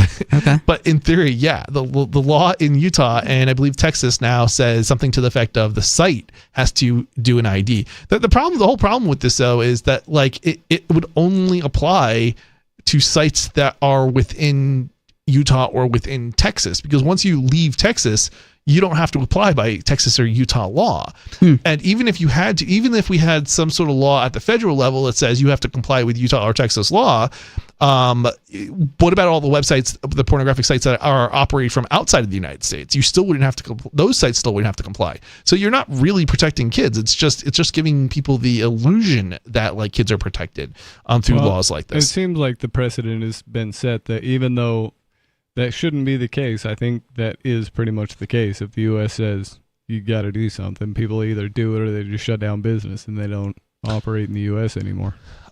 Yeah, I mean, it sort of, it depends. Like there are still websites, for example, like, okay, so we can look at Europe as an example here. So Europe passed something called the GDPR data. I'm trying to think what it stands for. It's yeah, I remember hearing about this. General. It's basically a data protection, a privacy type of law, and it basically says like, I don't even know. It doesn't even matter what it says. The point is that basically it makes you jump through all sorts of hoops. Yeah, it was very incompatible with American internet. Right. It just doesn't work. But it basically resulted in some news websites, for example, many news websites actually blocking people in Europe from accessing their US based news websites. But at the same time, there's still plenty of websites that are not complying with EU rules that operate from the United States, because there's no obligation for you to comply with EU rules when it comes to your operations in the United States. Like Europe doesn't have jurisdiction here, right? So like even if they got a judgment against you in Europe, it couldn't be enforced in the United States because there's no equivalent law in the United States. Right. So it's sort of like, but at the same time, it's kind of understandable that, you know, websites might block Europeans because they want to make sure that they're not lawyers. They want to make sure they're not compliant. They're not violating some, you know, EU law and, you know, having to go through the hassle of trying to defend themselves. Right. So you end up with this censorship. It's sort of like a reverse censorship in Europe that occurs. So yeah. So anyway, so this is the silliness of this. The plaintiffs, a trade association for the pornographic industry, along with various members of that industry, argues that this law forces adult users to incur severe privacy and security risks. Right. I mean, this is silly. It's like, it doesn't actually solve the problem that you're arguing that it's like somehow going to solve. And at the same time, it really, what it does is it sort of is aimed at punishing adults. And I think this is really the underlying motive here, is it's aimed at punishing. It's basically a right-wing Christian sort of thing where they're trying to punish adults for like having sex outside of marriage. Well, they want to make sure everyone's obedient to the God's commandments by, you know, making laws about it. Basically, it's a morality police, is what it is. Essentially. And the morality police is nothing more than a bunch of petty tyrants think they can just bring God back to America by, you know, making laws about it. Yep. And the way you can tell it's that is if there's no victim you can point at, except that somebody thinks it's icky, then that's probably a morality policing. Well, here's a nice question. Okay, so let's say we have this law and we want to protect, you know, kids from sexual content, right?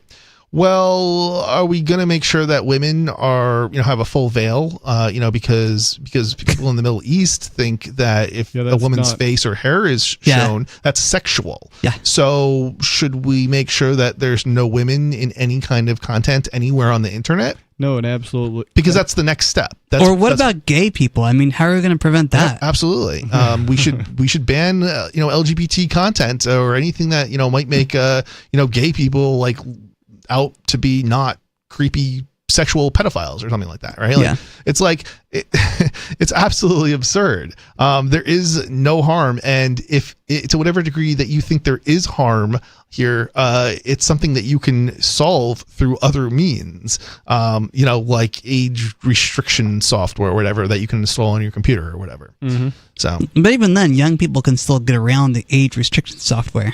Well, I think to some degree you're probably right. There's this concept that's good old fashioned parenting and like knowing what your children are up to. Yeah, absolutely. I think though, Riley, you're right. You make a point here. But I think part of the problem here is that we're not really talking about children. We're talking about teenagers. We're talking about post-pubescent young adults, not children. Children aren't going to pornography websites. Like, they're not interested in it. No. It's the teenagers that are interested in it. That's right. So really what you're talking about is oppression. And you're trying to oppress, young adults from accessing content they want to access, and you're claiming it hurts them in some way, and it's just a false narrative. It might have a negative effect, but not externally. Only on, if it has a negative effect on the individual that goes to view that kind of content, then here's the problem. Okay, so that's akin to eating too much junk food. Yeah, you don't want kind that of illegal. But this is kind of like saying we need to ban dating because when somebody turns you down when you ask them out, that hurts your feelings, right? I mean, okay, but what's the think about how much harm that's going to do by comparison to like just letting kids grow up, right? Like, it's better that they ask somebody out and get turned down on a date. Yeah. And experience it and learn it. And yes, it feels bad, but that doesn't mean, that somebody raped them or there was some sort of, it can be a little bit traumatic, but it's part of life. You deal with it. You don't try to cover it up or hide it or, any of those other things. I mean, I know some people, try and argue for that, but that's not the way kids, kids need to learn about the real world eventually. Well, what about the argument that we should ban porn because it's ruining society and ruining heterosexual marriages? Well, I mean, nothing's making you access pornographic websites. Sure, but we have people who are not going out and creating families and repopulating the earth because pornography exists to fill that sexual void.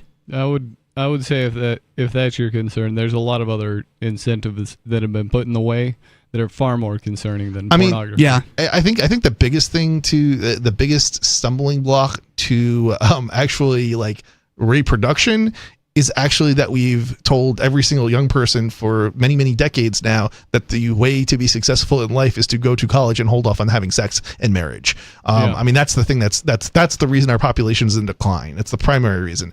And that's a big part of it. Yeah. I mean, I can understand that, like, at some point it's like, okay, you're fairly young. You may want to wait a little while to have sex. But at the end of the day, it's like, that's also going to be like a civilization ending type of, you're going down a civilization ending path if you tell young people not to have sex, because eventually they're like, oh, well, I'm perfectly okay not having sex. And then they don't have sex and then they never have kids. And then, of course, we have population collapse. Right. So I don't know. I think at the end of the day, it probably was not such a wise idea to tell young people not to have sex. This is something that's like young people have been having sex for like, I mean, how long has the human race been around? Millions of years. Right. Yeah. So I think the big concern, I think that was it was considered like time to go out and get married sometime between like 14 and 16. Yeah. I think the big concern a lot of these moral police people have is that they see the world around them and see that society's declining, populations are declining, porn use is rising, and they think, oh well, it's the pornography damaging people. But maybe the reality isn't that simple. Maybe pornography isn't damaging people. Maybe it's something at the root of connection. Maybe we're not connecting the way we used to when we were younger, or the way societies used to connect when they didn't have endless entertainment. Yeah, that's a good point. I think you're onto something there, and that people's pornography use might be more of a coping mechanism for what's really wrong. Right. Rather than the cause of it. Yeah. I think you're probably right. I mean, you're going to end up having more people looking at pornography when you when you basically say you can't have sex or you shouldn't have sex, and you've convinced people not to have sex because sex is bad. Yeah, sex is bad, but or sex is all the prohibited things. They'll do more drugs. They'll crime goes up. Yep. It's a problem with the culture at large, where people have been far too disconnected from reality through a whole bunch of different directions they'll get you with public schooling, the mind control that goes on your television.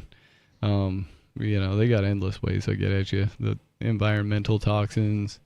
Yeah, what's interesting is nobody's ever come out or proposed a solution to the problem of young people having sex and young adults having sex. That might actually work better to solve the real problem of economics, right? Because the reason it is economical that you don't have sex, right, when you're young, at least sort of. That's kind of what they're pushing for, right? And the reason not to. And in reality is it created problems in terms of furthering your education, but it's not really the case that you can't have sex and have children and further your education simultaneously. It's just that the mechanisms weren't in place to make that easy for people to do. And so it became more of a challenge. But they could have gone down another path and said, instead of having, instead of telling kids, oh, you shouldn't have sex, when you're younger, they could have said, well, you can have sex when you're younger and get married, but then have babysitting for teenagers that have had sex and have had kids, right? Because that would have then enabled them to, get the education that they may have otherwise not pursued as a result of having kids. But nobody ever proposed that. Nobody's ever pushed for let's just make it easier for young people to have kids and get their education and further their education. I think the big thing that we've really lost is community, where if a young person chose to have sex outside marriage or whatever and had a kid, a community could step in and help raise that child while the young person kind of grew up a little bit and became a better parent. But nowadays we don't have that option because people are so disconnected. They're more interested in banning a thing rather than dealing with a problem directly. Well, and what's interesting is we're not just trying to what we're talking about isn't actually a sort of a problem that is fictional or theoretical. It's actually a problem that we actually are most Western countries actually have, and that's population collapse, basically. Yeah, or something along those lines. Anyway, Japan has this problem too. Well, Japan's got it bad. Basically, Western Europe, Japan definitely has it. It is one of the worst. China has it actually now too. Basically, every country that went down this road of children no sex is in this situation where now there's not enough young people to support the elderly. So Social Security collapses, for example. You can't have one young person or one working age adult supporting 3 or 4 retired folks. That doesn't work. You can't work enough hours in a day to sustain that number of a population that's aging as a result of these policies.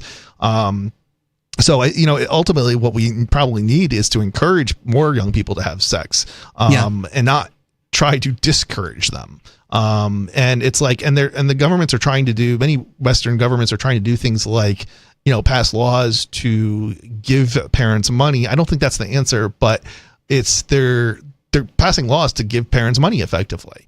I don't know, I don't think that's the answer, but it is sort of a path that is it sort of, that does kind of make sense in some respects, but I don't necessarily think that's specifically is the path forward. I don't think the government should be involved basically at all. I agree. I don't think government should be involved in making any sort of decision. I think it should be up to, if it's children, then it should be up to the parents or their guardians. But, adults, we should not be prohibited from accessing the things we want to access as long as they're not harming our neighbors. Well, I think part of the problem too is that we've basically turned young adults into children, right? So at one time, a teenager wouldn't be considered to be a child. I mean, literally, the definition of child is like prepubescent, right? And obviously, once you get to about teenage years, you're not a child anymore. But the laws are such that we've created children out of adults by saying things like you can't smoke or you can't drink when you're under 21, and that age has just kind of been climbing, decade after decade after decade. And you can look at it from so many different angles. Like, for example, driver's licenses, right?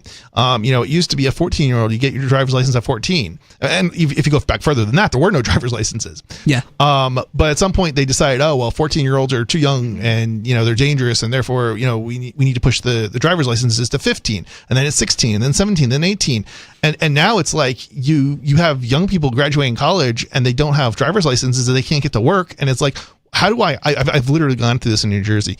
I've actually had multiple candidates that I was interviewing, and none of these recent college graduates I could hire because they didn't have a license. Because in order to get a license, you basically have to, let's see, I'm trying to think what the law says in New Jersey, but it's something like they turned 18, they went off to college. Okay. You have to get a permit first and drive with a parent or guardian for like a year before they'll issue you a license. So by the time they graduated, college, and they could go and apply for a license, they might be out of the house, but they don't have a license, so they can't actually get to a job. Right. And it's like, how can you be 22 years old, 23 years old, and basically be a child? You're forced to live with your parents for a year or whatever, because you can't get to work without like mom and dad driving you, basically. Mm-hmm. That's literally what we have in some parts of the country. There's definitely this notion of perpetual infancy, where they just want to keep everybody a child right up until up to the grave. What we should be doing is we should be reducing the age, and a lot of it's interesting because a lot of the concerns that people have, and the reason that they've increased it in their arguments is because they're immature, basically, and really what they're talking about actually is like especially certain teenage years, and one of the things that actually, and I've heard this argument I've actually heard this argument too before, kind of in reverse, basically, well, in both directions, right? So often, I'm trying to think of an example here, exactly how to describe this, but like often when they do like, I'm trying to think what they're called. They're student exchange programs. Mm-hmm. Like a German student comes to live with you. Well, one of the things that they'll often tell you is you might want to go with somebody. You might want to go with a younger student who's 14 or 15 or something like that, as opposed to 16, 17, or 18, because they're how do I say this? They're going to be more almost like docile, basically. Okay. You're going to be able to teach them, as opposed to they're going to be more independent and kind of be more disagreeable. Anyway, the point is that if you start teaching a younger person to drive when they're younger, you're going to have an easier time than if you try to teach them when they're, getting up there 16, 17, 18 years old. So you can catch them, way later in life, or you can catch them earlier in life and basically have the same results. But we just pushed it so far along that now they're justifying increasing the age even further. And at some point it becomes ridiculous. Yeah. So what I would propose is let's bring it back to, let's drive it down to, let's start teaching 13 and 14 year olds to drive instead. Maybe we need more drunk drivers too. That's a whole other story, but I'd go for 12-year-olds driving. How do you feel about 12-year-olds driving around on the streets with you? I think it would be just as safe as some of the 16-year-olds you have now. Yeah, certainly with parents and stuff in the car. Why not? This hour of Free Talk Live is brought to you by Dash Digital Cash. Dash is the cryptocurrency designed to be used for spending. In addition to being one of the world's first cryptocurrencies, Dash was the first crypto project to have a decentralized autonomous organization that to this day continues to improve and promote Dash. Every month, 10% of the mining rewards go into a treasury. Anyone with one Dash to spend can put forward a proposal to the Dash masternodes. The masternodes vet the proposals and decide which ones move forward and are funded by that treasury. Nowadays, DAOs are plentiful, but Dash paved the way by doing it first nearly a decade ago. Dash is one of the oldest cryptocurrencies and is widely available on exchanges, including the decentralized Maya protocol, and in multi-crypto wallets. It's easy to get and use Dash. Start by learning more at dash.org. Thanks to the Dash DAO for sending us 32 Dash per month to promote Dash on the air. Visit dash.org to learn about Dash. Dash.org. There are basically two types of advertising: direct response and branding. Radio's great for direct response with its low cost to listener ratio, but audio can't be beat for branding, which is a longer term endeavor. You want to be the first thing that someone thinks of when they think about your product or service. If you have a local business that you want kept top of mind in your community, call the station. If you need national reach, Free Talk Live's got around 200 radio stations, millions of monthly listening sessions, can suit all budgets, and if we don't think we're right for you, we'll tell you. Email me, mark@freetalklive.com. Tired of cancel culture? Sick of mega tech corporations holding an axe over your head? Join the LRN.FM Matrix chat server. It's self-hosted, so no one else can tell us what to do or say. Don't like the existing channels? You can make your own. You can even connect into some of our channels from other Matrix servers. It's federated. For the full LRN.FM Matrix experience, though, you should join our server via the step-by-step instructions at chat.lrn.fm. Chat.lrn.fm. You're listening to the live edition of Free Talk Live. Hour number 3 is next after the news here on the Liberty Radio Network at LRN.FM. From Feature Story News in Washington, I'm Caroline Malone. US President-elect Donald Trump is expected to begin his second term by signing a series of executive orders once he takes office on Monday. 3 of the richest men in the world, foreign dignitaries and former presidents will attend the inauguration ceremony. Kate Fisher reports. The weather may be freezing in Washington, but President-elect Trump is fired up. He said he's preparing more than 100 executive orders for his first few days in office in a show of force that will set the tone for the next 4 years. Many are likely to reflect his pledges to bolster immigration enforcement and improve border security. Those jailed for their part in the January 6th attack on the US Capitol will be awaiting word of potential pardons, and world leaders will be watching to see if Donald Trump begins executing his plans for tariffs, land grabs, and ending wars. Every living former president is set to be at the ceremony, as well as tech billionaires Elon Musk, Mark Zuckerberg and Jeff Bezos. Kate Fisher, Washington. A ceasefire and hostage release deal is underway between Israel and Hamas. It's part of a 6-week plan that has been agreed to in the last few days and comes after 15 months of war between the two sides that's led to tens of thousands of deaths. Sarah Coates reports from Tel Aviv. Emotional scenes playing out here in Israel and, of course, in Gaza today, with stage 1 of this ceasefire and hostage exchange happening over the course of the day. Now, what we can tell you is these 3 Israeli hostages, they have been released from the Gaza Strip. They were taken by the Red Cross to the border, where they were then taken in by Israeli personnel undergoing a brief medical check there. We can reveal that they are reportedly in good health.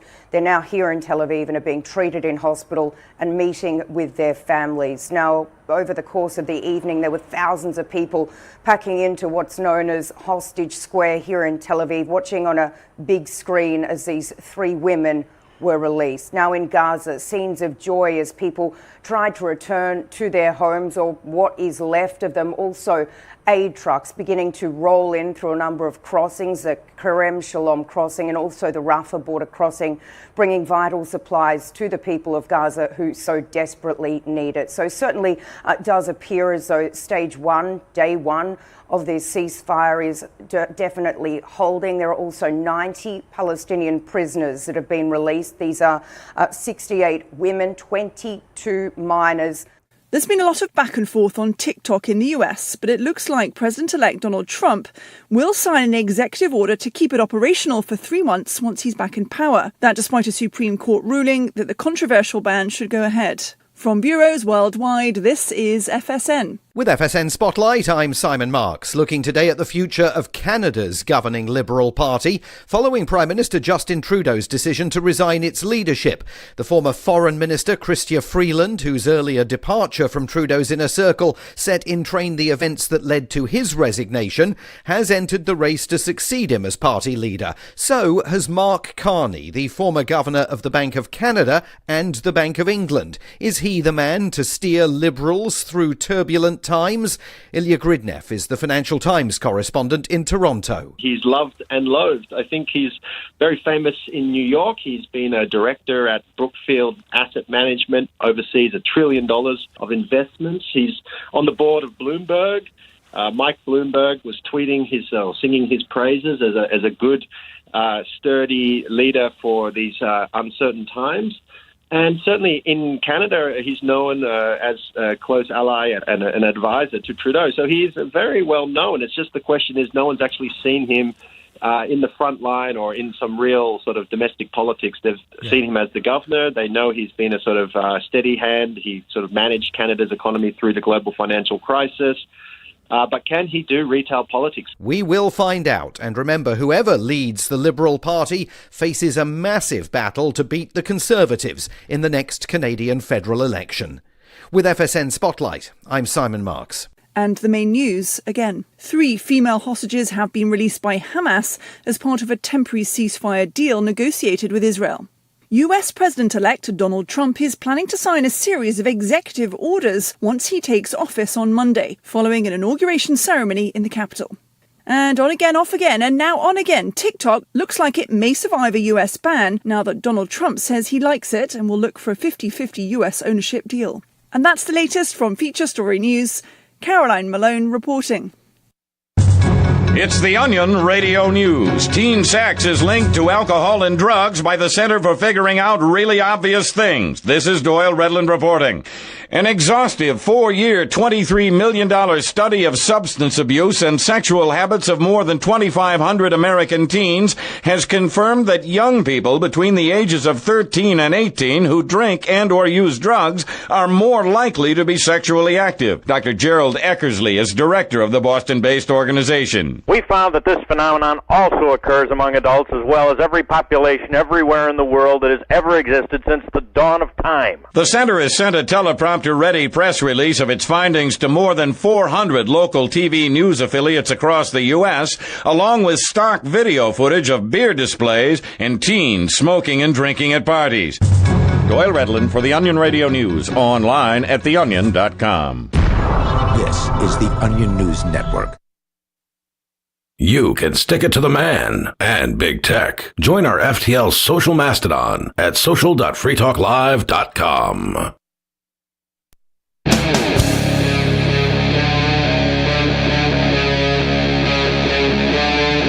Free Talk Live.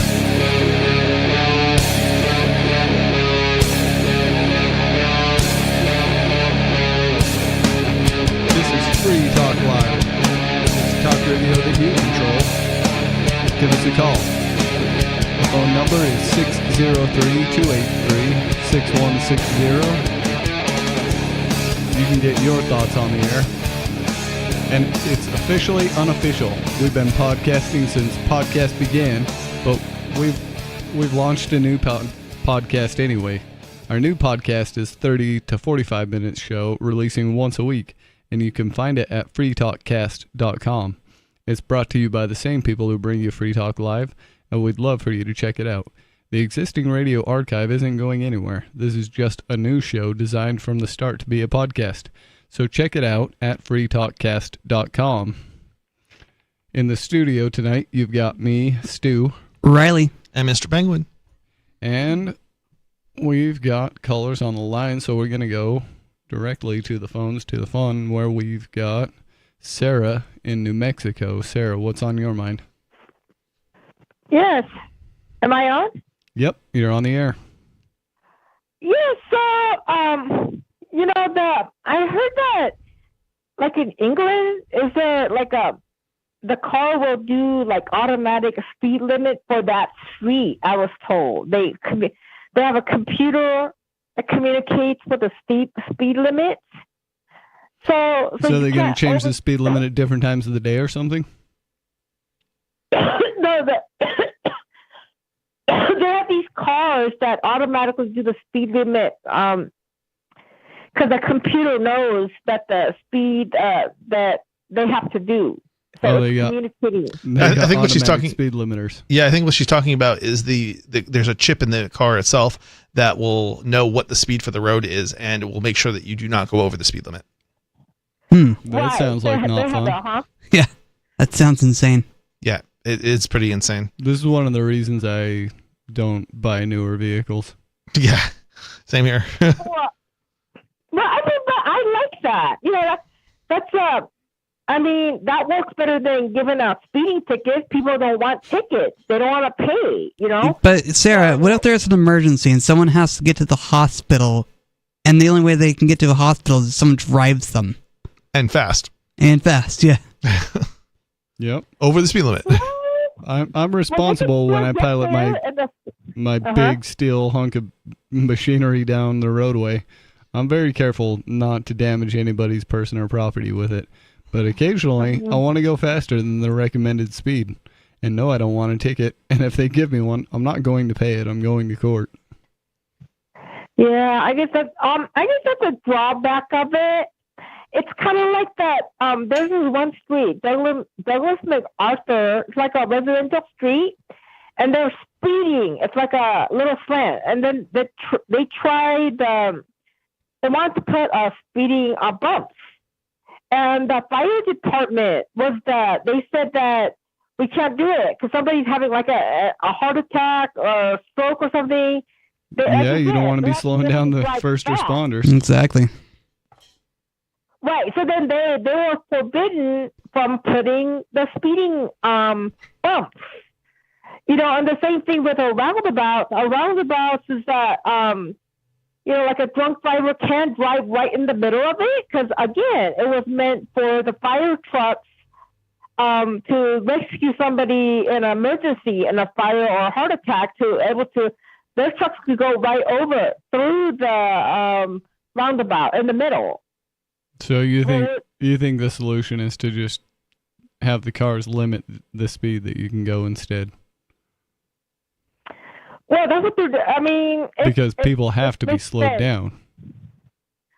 Right. I think overall it's a good idea. And that's why I also support that, you know, the laser technology, the alcohol detection. It's not a breathalyzer as far as you breathe in the hose. I was told out here they have their kids blow into it. And then once they get the car started, the hose... They have their friends or like a kid blow into it, and then they start driving their cars drunk. They have somebody other like Good for them. Isn't that kind of funny? Yeah, it turns out people find a way around. Yeah, they always find. That's exactly what. So these breathalyzers are laser technology. So it detects gas released from your perspiration. So and if it So if you just use mouthwash, you probably won't be able to drive your car. Probably not. I think it's not the mouthwash. It actually comes out through your skin, your perspiration. Your mouthwash is not gonna. There's no way that I'm gonna let my vehicle detect the makeup of my blood content. That's a bridge. It's an absurd idea. It's just a way for big tech to fuel the nanny state, and Sarah loves the nanny state. She loves the idea of cars protecting everybody, of the tech overlords watching over everybody, and government watching over everybody. She wants everyone to be safe. She wants everybody to be forced to safety. I am in support of that. You know, that's the way I think. And I like it. You know, General Motors have the car monitoring device, and they were sued. Because they automatically reported the driver behavior to the insurance companies. So when you bought a car, they never had a disclosure. So they said it was an invasion of privacy. Because if they had to notify that when you buy this car, your driving habit, your speeding will be reported to your insurance company. Yep, I've got a story pulled up right here about General Motors giving up driver information without letting their customers know, and they got sued about it. This is a recent story. Wow. Which year did it happen? So this was to protect the car insurance companies. They benefit, right, by jacking up the rates of bad drivers. But the only well, this is only back in March of 24. So that was like last year, like 8 months ago. I mean, Yeah, about 9 months ago. So is it like a monitoring device, like a GPS, or like a computer device that? It's just the OnStar that comes in your GM vehicle. The OnStar was giving up driver information. Wow. The OnStar is but is it because when you bought a GM motor vehicle, when you bought the car, it came with it, and then you were not aware of it when you bought it? Is that the problem? Yeah, that's what it sounds like. They didn't let anybody know that they were using it to that level of surveillance. So OnStar is a like a GPS device installed inside your cars, computers that will that communicates with the satellite to tell you how you're driving exactly, whether you stop at the red light or so. But I am all in favor of this, and I think it should be installed in all the cars and should be reported to the DMV. I'm just not concerned about like the insurance companies, losing money or making money. I think this should be like part of the maybe the government should be in charge of giving out car insurance. Well, that's just the insurance. How about like driver's license, the ability to drive? If they have technology to know how you drive, they should just get points and just suspend it. But I would like to point out the ability to drive is totally separate from the licensure to do so. If I'm driving down the road and my driver's license card flies out the window, I don't suddenly lose the capability of correctly piloting. Right, you don't lose the ability if you lose your license. You just lose the permission slip that a group of strangers has given you to occupy a road with a vehicle. To do something you already had a right to do. Right. But that's what I'm saying, is that if you have technology right now to weed out the bad drivers, why do you allow them to have privacy and cover them up so they could drive recklessly and allow them because they just want to get away with everything? That's my perspective. I wouldn't be against this if it came in the form of your car wrote out a report and let you know all of the unsafe things that you did. But it's not doing that. It's just telling everybody else about what you did. And that's just being a snitch. There's nothing good about that, and I can't believe that you're in favor of it. Well, of course. I mean, what good is telling yourself how bad driving you are? Well, you could care less about yourself driving bad. Yeah, maybe a lot of people aren't cognizant of it. If it was brought to their attention, maybe they'd correct some of their unsafe habits. Nobody necessarily wants to crash their car. And the people that want to do that, they just do it. It's not that hard. Well, I don't know.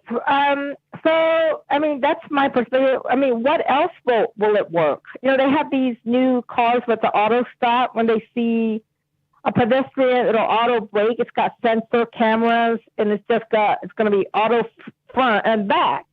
I mean, but I'm in favor of it because what else is there? I mean, think about it. They don't want red light cameras. They don't want speeding camera tickets. Yeah, what else is there? They don't want monitoring devices. What else is there is freedom. And it turns out that freedom actually has quite a positive result. Freedom and personal responsibility. Thanks for the call, Sarah. We've got more callers on the line. Right now, we're going to unscreen caller. Is this Matthew? Yeah. Hi, Matthew. You're on Free Talk Live. Yeah, I heard that Chris, this is one of my many triggers. Chris talked about CBDCs not being actual crypto. So my question to Chris would be, what is the difference between a stable coin and a CBDC? This is a question for Chris. Could you go ahead and repeat the question? So, I mean, we get the libertarians a lot of times will say that CBDCs aren't actually crypto. Because it's controlled by a central authority. So my question would be, a stable coin like a USDC or Tether are based on a government control asset. So they are technically government controlled. So is a stablecoin just a different kind of CBDC, or is a stablecoin different from a CBDC? I personally believe that CBDCs are crypto, and to say that they're not, you're just parsing things. It's not a cryptocurrency, is what it is. I mean, neither central bank digital currencies nor stablecoins are. So a stablecoin isn't really a stablecoin. Could be a cryptocurrency if it's decentralized, but most of them are not. So they're not really cryptocurrencies. A cryptocurrency is something that is open source. It's free software that is not centrally controlled and cryptographically secure. Yeah. So. Well, I would think that any CBDC would be cryptographically secure. Like, I mean, they're going to probably use some sort of. I think 1024-bit would be the minimum that they would use. Yeah. Digital dollars are cryptographically secured, but they're not. Yeah, but I mean, the banks already have a system of transferring money through like wire transfers and things. We don't call that a cryptocurrency. So why would we call a central bank digital currency a cryptocurrency? It just doesn't make any sense. Well, so if the Fed came out with, we'll call it FedCoin, just because I like the idea of the name. If they came out with FedCoin, and it was posted on GitHub, and everyone can audit it. It was open source, and the mining technology behind it was all like there wasn't any restriction. There weren't any restrictions on who could do the mining. Would that be a cryptocurrency if it was issued by the U.S. government? Like, so I'm trying to just figure out where the line. Is it because it's backed by the U.S. government? Is it because it's backed by a government? What is the line that is drawn? It's not really how it's a cryptocurrency. It would have to do with the control aspect of it. So if it's controlled, then if it's centrally controlled, I should say, then that's where the problem is, right? That's what makes it not a cryptocurrency. I would agree with that. A central point of control kind of means it's not a crypto. So if the Fed posted their software to GitHub and had some sort of weird consortium where it wasn't just government employees that controlled it, would then the CBDC then not become a cryptocurrency, or would it become a cryptocurrency, or would it still be stuff? The source code is not in and of itself enough to call something a cryptocurrency. It's the mechanisms by which it works is whether or not it's a cryptocurrency or not.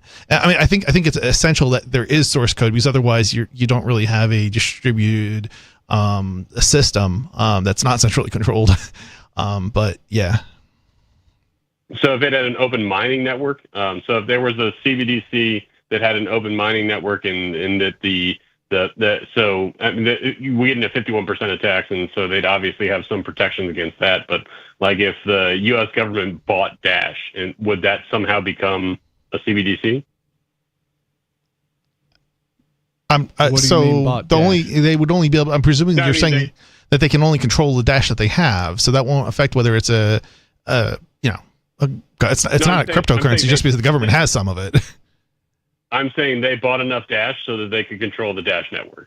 So like, I see what you're saying. Right. So I don't know if that's the way to phrase it, but the way you're phrasing it. But let's just say that they have enough of it where the government is in control of it effectively, has control enough of the nodes. Yeah, that's an interesting question. I think that would suggest it's centrally. I guess.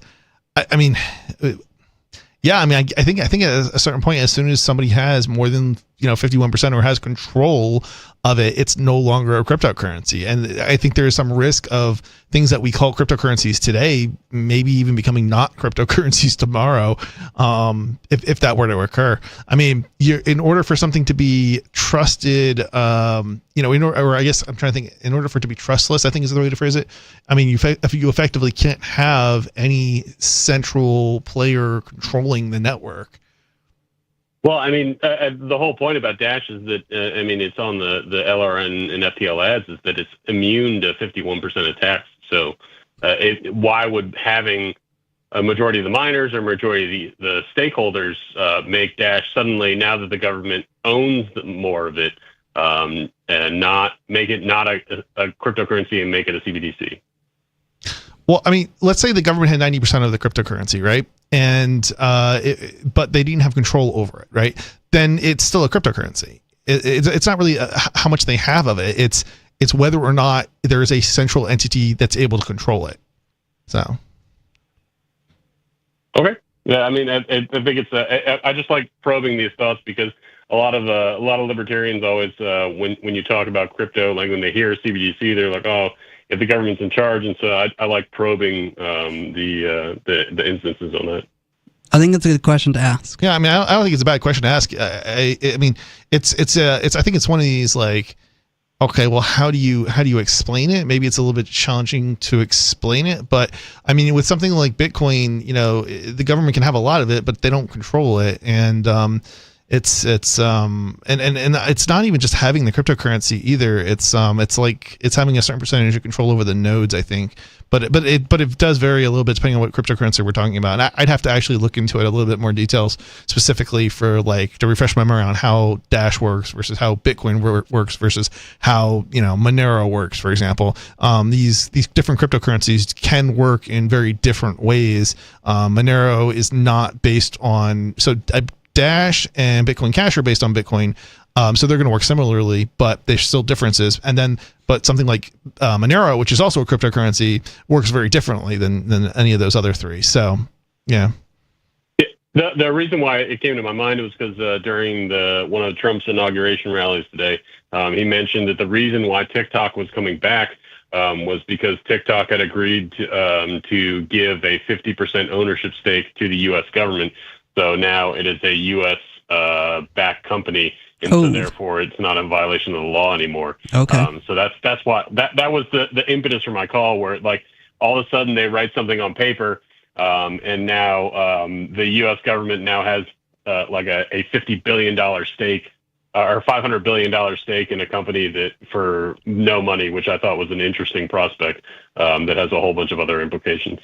Yeah, I don't know if that was what he was saying. He may have been saying or trying to say there has to be American ownership, but not necessarily government ownership in TikTok, basically. Yeah, I think they were trying to get the TikTok guy to agree to selling to an American. Yeah, I doubt company. the government would be buying 50% or acquiring 50% at no cost. Well, I mean, so the words he used, he said that if there is no deal, then the company is worthless because it cannot exist without a U.S. ownership. And so that's not true. The deal. No, well, that's what the law says. It has to. The law in the United States, maybe, but not outside the United States. And still, technically, you know, the government doesn't have full or effective control over TikTok necessarily, given that it can operate outside the United States' borders and jurisdiction. And yes, maybe they can try and prevent users from installing TikTok, but nothing is, 100%. You can, for example, in sideload, at least with like Android or something like that, or install a package without going through the Google Play Store. And nothing says you can't use TikTok directly via the website or via a VPN, even if they were to, go super overboard when it comes to censorship and start like blocking IP addresses and domain names.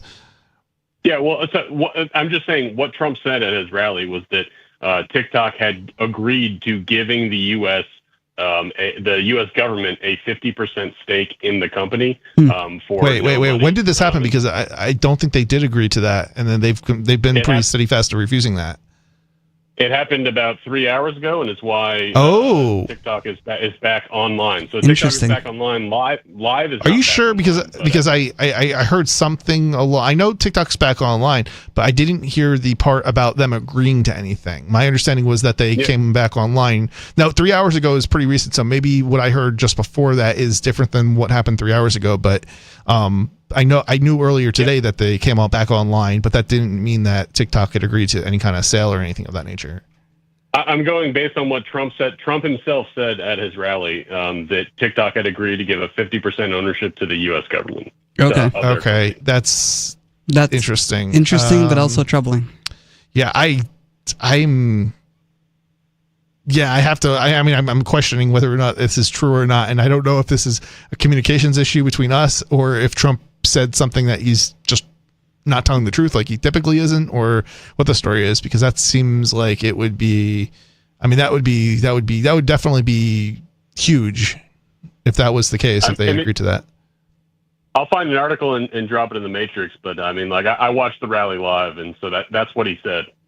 Yeah, I don't disbelieve that. He's also said that he was going to end the war before his presidency started or something like that, and that didn't happen. So it says Congress gave the president, they're already calling him president, the right to make a deal and do whatever he wants to fulfill the law requirements. Oh. So that's not. It sounds like that doesn't sound correct. He's got some level of congressional. That's not what the law said. The law said something a little more like, if he can get them to agree to a sale or something, then he has the authorization and he can delay for 90 days. Thanks for the call. What Trump says it is.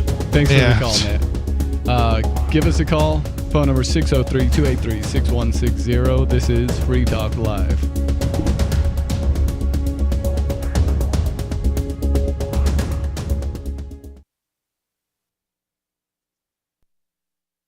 In a deal policymakers have hailed as a decisive step towards combating the rapidly escalating national debt, the United States settled 0.12% of its debt to China this week with a single autographed photograph of John Hamm. The sale of the glossy signed headshot of the acclaimed actor, which China reportedly accepted for a financial easement of approximately $150 out of America's estimated $1.3 trillion in obligations, concludes a 6-month negotiation between the two parties. The decision was obviously not an easy one, but without question, this was the right choice for our nation's future. And in this week's Science News, a distant planet is terrified that it might be able to someday support human life. In other news, a live cow is lowered onto the floor of the U.S. House of Representatives. The majority of an office's supplies are used to apply for different jobs, and a lapsed cult member only attends sanctum on major bloodletting holidays. This is the Onion News Network. From Feature Story News in Washington, I'm Caroline Malone. US President-elect Donald Trump is expected to begin his second term by signing a series of executive orders once he takes office on Monday. 3 of the richest men in the world, foreign dignitaries and former presidents will attend the inauguration ceremony, which has been moved indoors because of the cold weather in Washington, D.C. Kate Fisher reports. The weather may be freezing in Washington, but President-elect Trump is fired up. He said he's preparing more than 100 executive orders for his first few days in office in a show of force that will set the tone for the next 4 years. Many are likely to reflect his pledges to bolster immigration enforcement and improve border security. Those jailed for their part in the January 6th attack on the US Capitol will be awaiting word of potential pardons, and world leaders will be watching to see if Donald Trump begins executing his plans for tariffs, land grabs, and ending wars. Every living former president is set to be at the ceremony, as well as tech billionaires Elon Musk, Mark Zuckerberg and Jeff Bezos. Kate Fisher, Washington. A ceasefire and hostage release deal is underway between Israel and Hamas. It's part of a 6-week plan that has been agreed to in the last few days and comes after 15 months of war between the two sides that's led to tens of thousands of deaths. Sarah Coates reports from Tel Aviv. Emotional scenes playing out here in Israel and, of course, in Gaza today, with stage 1 of this ceasefire and hostage exchange happening over the course of the day. Now, what we can tell you is these 3 Israeli hostages, they have been released from the Gaza Strip. They were taken by the Red Cross to the border, where they were then taken in by Israeli personnel undergoing a brief medical check there. We can reveal that they are reportedly in good health. They're now here in Tel Aviv and are being treated in hospital and meeting with their families. Now, over the course of the evening, there were thousands of people packing into what's known as Hostage Square here in Tel Aviv, watching on a big screen as these 3 women were released. Now in Gaza, scenes of joy as people tried to return to their homes, or what is left of them. Also, aid trucks beginning to roll in through a number of crossings, the Kerem Shalom crossing and also the Rafah border crossing, bringing vital supplies to the people of Gaza who so desperately need it. So certainly it does appear as though stage 1, day 1 of this ceasefire is definitely holding. There are also 90 Palestinian prisoners that have been released. These are 68 women, 22 minors. There's been a lot of back and forth on TikTok in the US, but it looks like President-elect Donald Trump will sign an executive order to keep it operational for 3 months once he's back in power. That despite a Supreme Court ruling that the controversial ban should go ahead. Don't miss a moment of Free Talk Live. Get our archives daily via our podcast at feeds.freetalklive.com.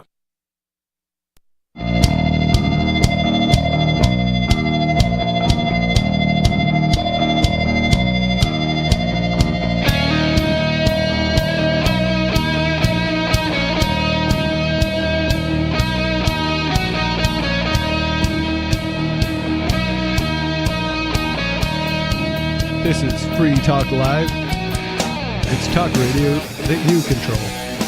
Give us a call and get your thoughts on the air. The phone number here is 603-283-6160. Are you tired of the oppressive rules and moderation of the big tech social media sites?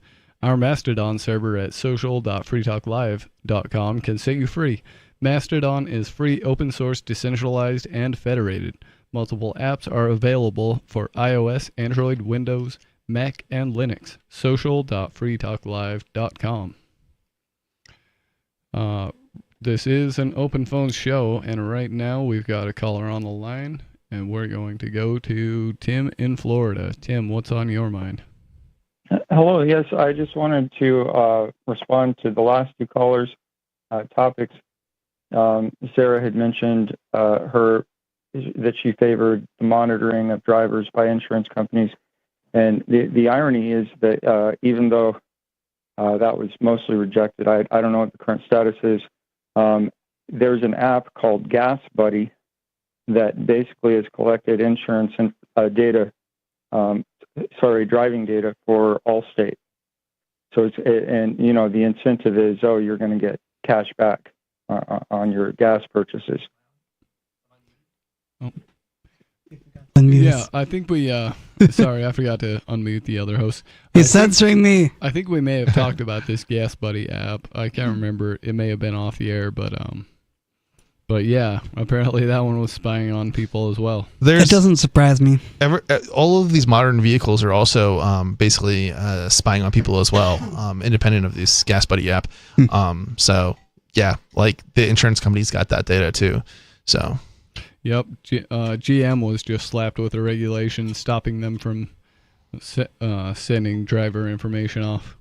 They're also they've also got a device that you can install on older vehicles that will record your driving activity. That will also send it off and give it to the insurance company. And yeah, you can voluntarily sign up for these things, like with Progressive Snapshot driving.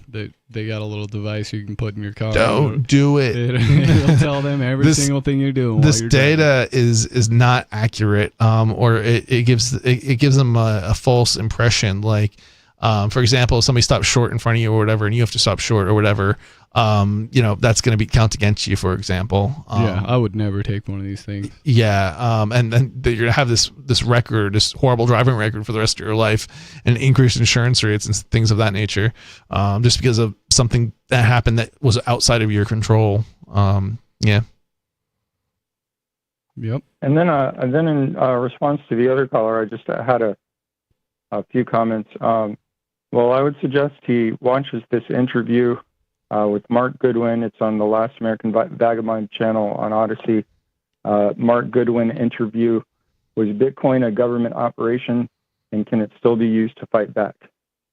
And beyond that, I would just say that a CBD and a stable coin, a stable coin is a CBDC, or at least in the sense that the stable coins that exist now, I would say they would work fine as a CBDC, but they're not issued by a central bank, so they're not CBDC. Yeah, they're slightly different. It's a roundabout way, though. It's a roundabout way to get to the same goal, just like the Gas Buddy app was like an attempt. There's some truth to that too, but here's the problem with this though. We're kind of overgeneralizing here. Stablecoins, most stablecoins as they are, you're right. That doesn't necessarily mean that there can't be a stablecoin that is not centrally controlled. It's just that's what we've mostly had. There's been at least one or two that have not been that way, and one of them it collapsed. But I don't know. I'm not sure if there's any others, but it was decentralized stablecoin, so. It's not that it can't exist; it just doesn't. Mises wrote that basically that anything that was perfect and stable was basically nothing was ever going to change about it. Therefore, it's not life. The only perfect thing is non-existence, basically. So anything that's that stable is ultimately going to be centrally controlled, or it is going to collapse. Stable coins are kind of misleading too. Like when we say stable, because like if you, let's say you back something by US dollars, right? Well, the US dollar isn't stable. No, it's the US really dollar not. fluctuates in value.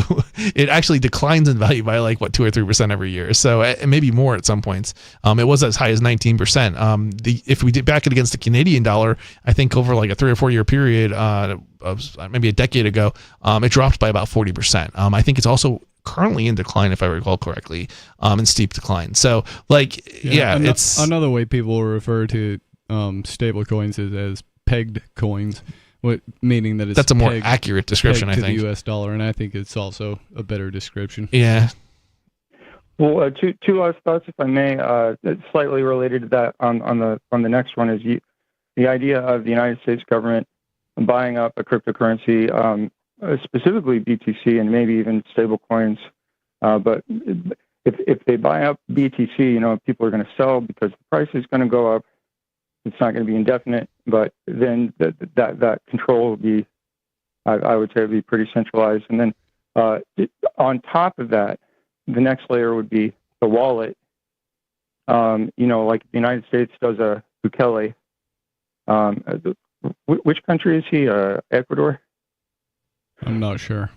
Basically, when he mandated Bitcoin, he mandated a That would have been El Salvador. Wallet. Yeah, so I'm thinking. Yeah, he mandated a centralized wallet. I actually heard about that on Free Talk Live. I don't think he mandated a centralized wallet. I think that was what they pushed, but I don't think it was mandated because you could use other wallets, from what I understood. Yep, and I think a lot of people took the government Bitcoin gift and went ahead and moved it to other wallets or sold it off. So what I think they did is they incentivized installing the government's wallet, because if you did, you would get like $20 or something like that worth of Bitcoin or something like that. Yeah, and almost nobody held it in their government wallet. It all left the government wallets. Well, from what I imagine heard. that they mandate. Imagine that they mandate that they say, okay, Trump comes in, he's like, okay, not Kmart, Walmart, Target, you can, Amazon, you can accept Bitcoin now legally, no problem, and we're not going to tax the gains and losses. We're going to treat it as a currency.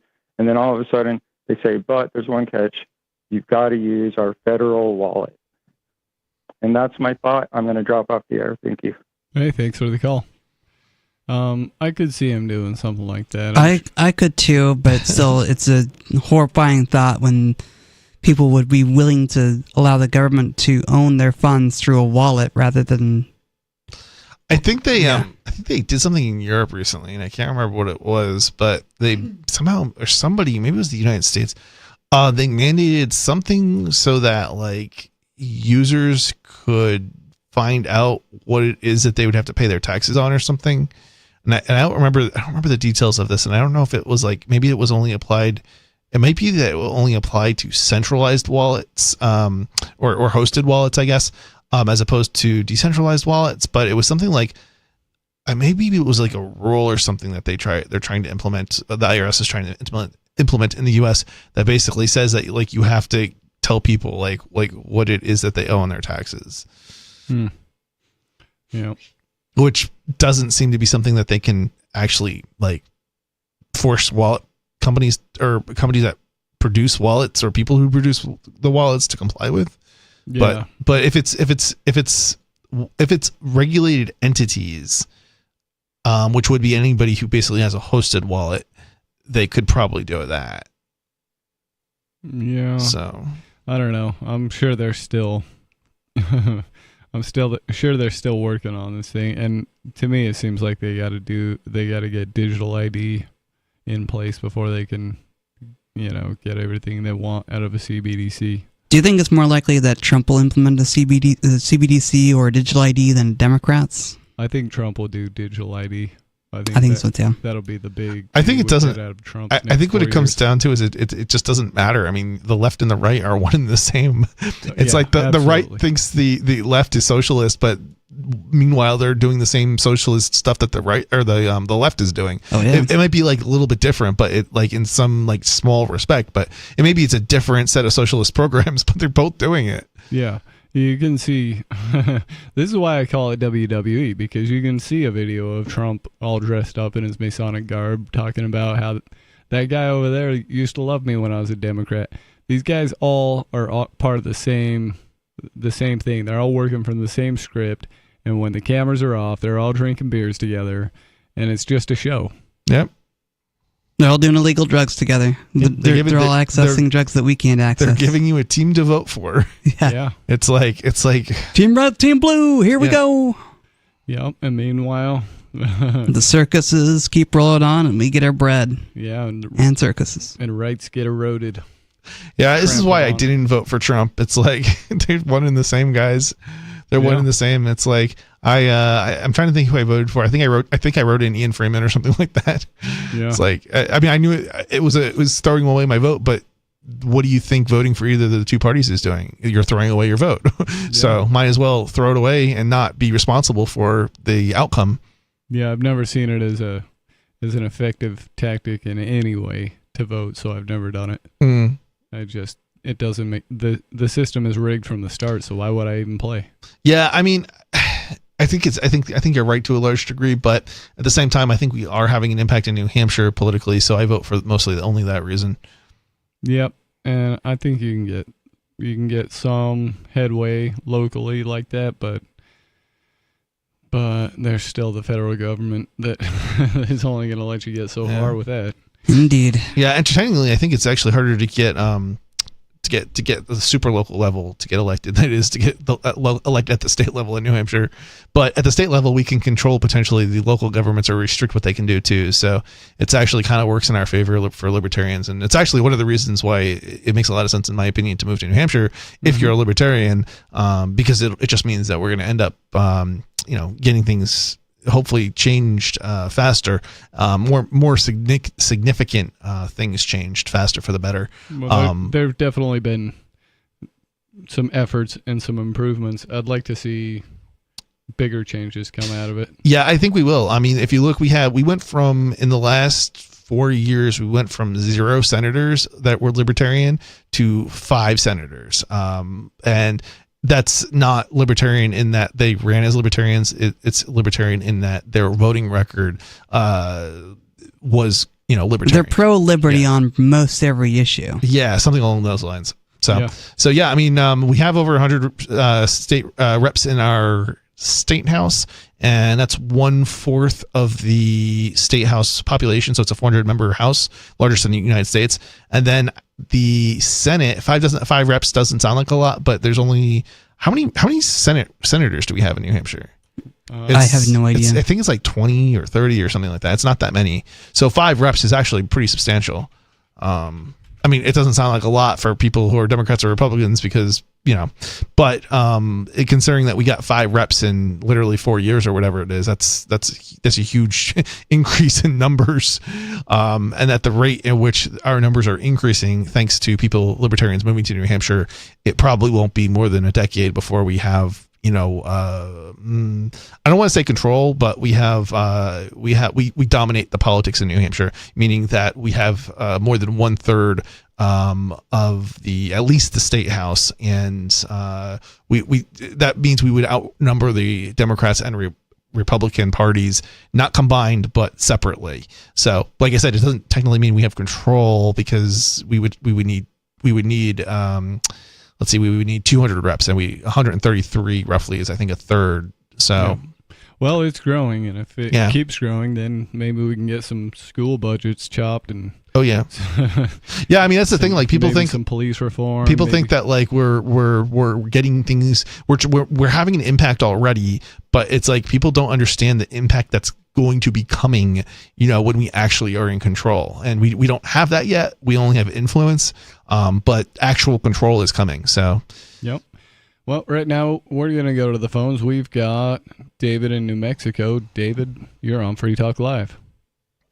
Yeah, Chris, you were talking about the complications of the tax code earlier, and I think you're the only a business owner there.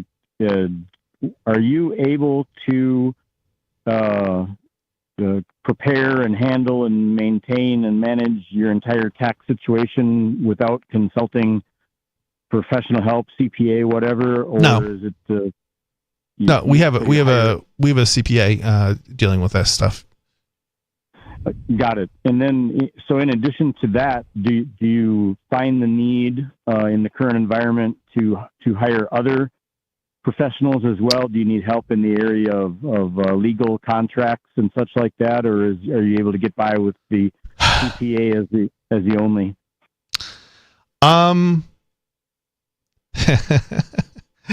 Yeah, I mean, so like, again, here's the thing, right? Like, we're breaking all sorts of laws, and I tend to keep up on this stuff.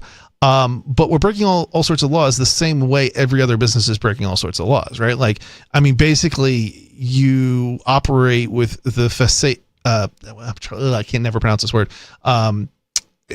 We're operating in such a way that we're trying to comply, and I put trying in quotes a little bit here, but we're trying to do whatever it is we can to be like, okay, well, we at least tried to comply with the law. They've right? made strict compliance basically impossible. So right. You got to decide what slips through the cracks and what doesn't. Yeah, it's like, I mean, we can't collect a sales tax, so we don't. We collect an administration fee, and that administration fee covers any sales taxes that we might have to pay, on behalf of any government that says, hey, you've sold too much into one state. I mean, it's like, we can't call it a tax, because if we call it a sales tax, then we're potentially committing fraud, because what happens if we don't have $100,000 and that's what your state requires before we're supposed to pay it? I mean, are we supposed to just pay it anyway? And then it's like, what if the person pays a use tax on that good that we shipped them?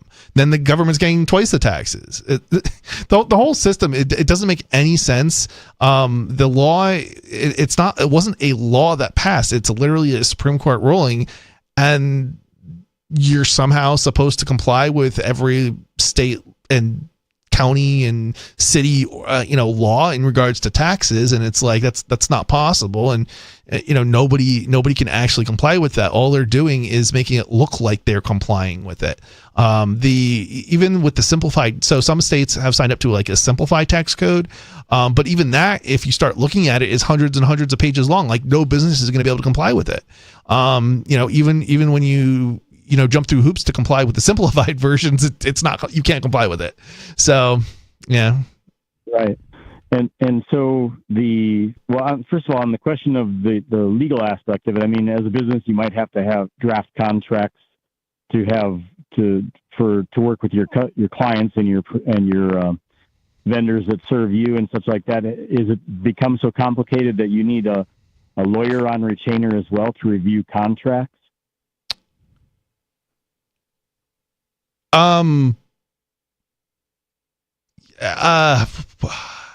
We've got lawyers and things, but like, what do they actually look at and such? I don't think I want to answer this in too much detail on that question. I don't need detail. I'm just wondering if you had the need for a lawyer or you didn't. Yes. I don't need detail. Well, so you can't, I mean, so here's the problem, right? Like, you can go to a lawyer and they're going to tell you, no, don't do that. And that's always going to be the answer. So it's like, okay, well, at some point you can't operate a business if you're not allowed to do anything, right? So you're I mean, that's literally what you pay a lawyer to do, is to advise you on how to not get screwed over. And it's like, but then you just can't do anything. Like, you can't operate. Now you can try and interpret stuff yourself to some degree and like do stuff. I mean, but ultimately at the end of the day, that's what every business does, right? Like, that you can have a team of lawyers and you're still not like going to them for every little thing. So, I mean, I would say, like, in terms of like contracts and things, like most of the time, do we need a lawyer to look at the contract for something to like acquire like I don't know, some good from a factory? No, we really don't. But like, as far as like, do we need a lawyer to review the GDPR to make sure we're compliant with it? I mean, maybe not, but mostly because we just got out of Europe.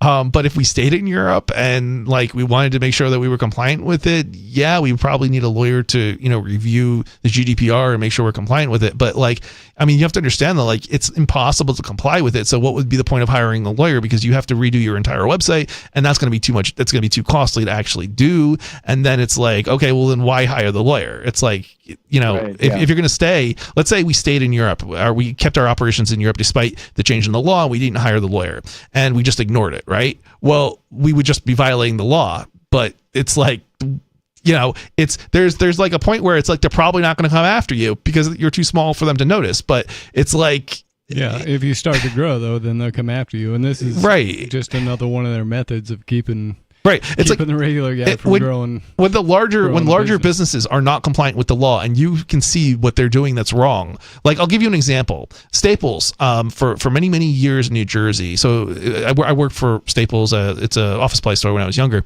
and they offer computer repair services. And I was one of their IT people, computer repair people, I guess. And when we went to ring people up to charge them for services, there was supposed to be a tax collected on the service, and the law changed. But the depending on what SKU you entered to charge them for what service, the company wasn't collecting the sales tax for it, and it just depending on what SKU you entered. It's like they're not compliant, right? Like if you were a small computer repair shop, you probably would know of the law and you'd probably be compliant with it 100% of the time. But like if a large business isn't compliant with thousands of stores across the United States, how on earth is a small business supposed to be compliant? Yeah. Do they make the tax laws this difficult on purpose to get you on a crime eventually? Yeah, they basically make everybody, everyone is a criminal. Every individual in every business is committing crimes constantly. Well, and they want you too frustrated and too busy because to think. They make it. They make so many of them that it's impossible to actually comply.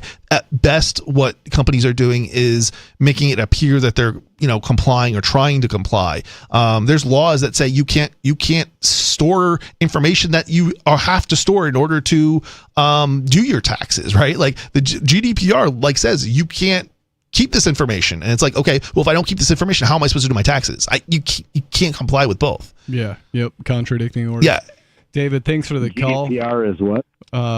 It's a data. It's supposed to protect people's privacy, but like it says stuff like, well, you have to delete the information on your customers. Well, if you delete the information on your customers and you delete the orders, well, how do you actually do your taxes? Yeah, this is an old law that messed up the internet between U.S. and Europe.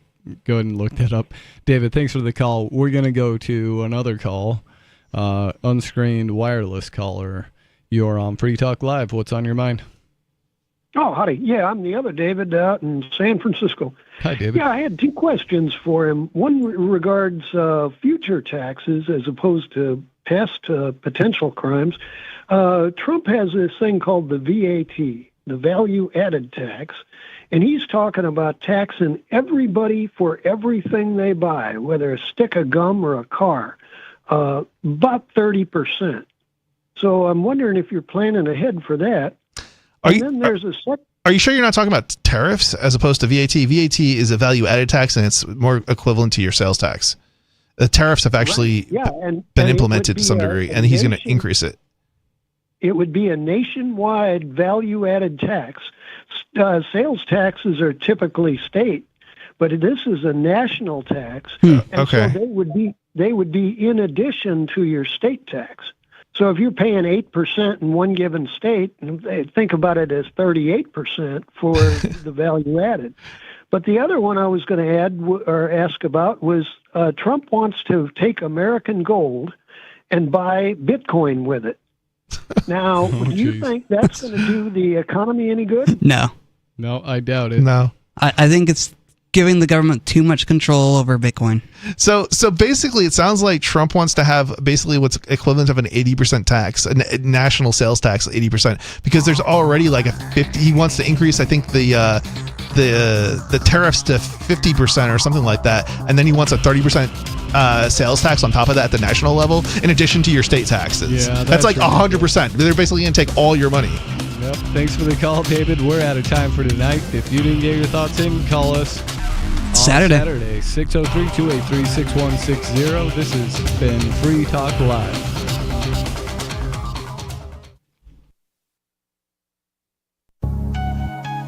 A congressman recently revealed that legislation totaling 2,900 pages and involving more than $1 trillion was available to members of Congress for less than 48 hours to study and consider. That's over 60 pages of legislation per hour. Do You think anyone read the entire bill? I'm Jim Babka with DownsizeDC.org. Consider a proposal buried in a 3,200-page, $388 billion bill, which would have empowered committee chairmen or their agents to examine Americans' tax returns. When this horrible provision came to light, no one claimed to know how it got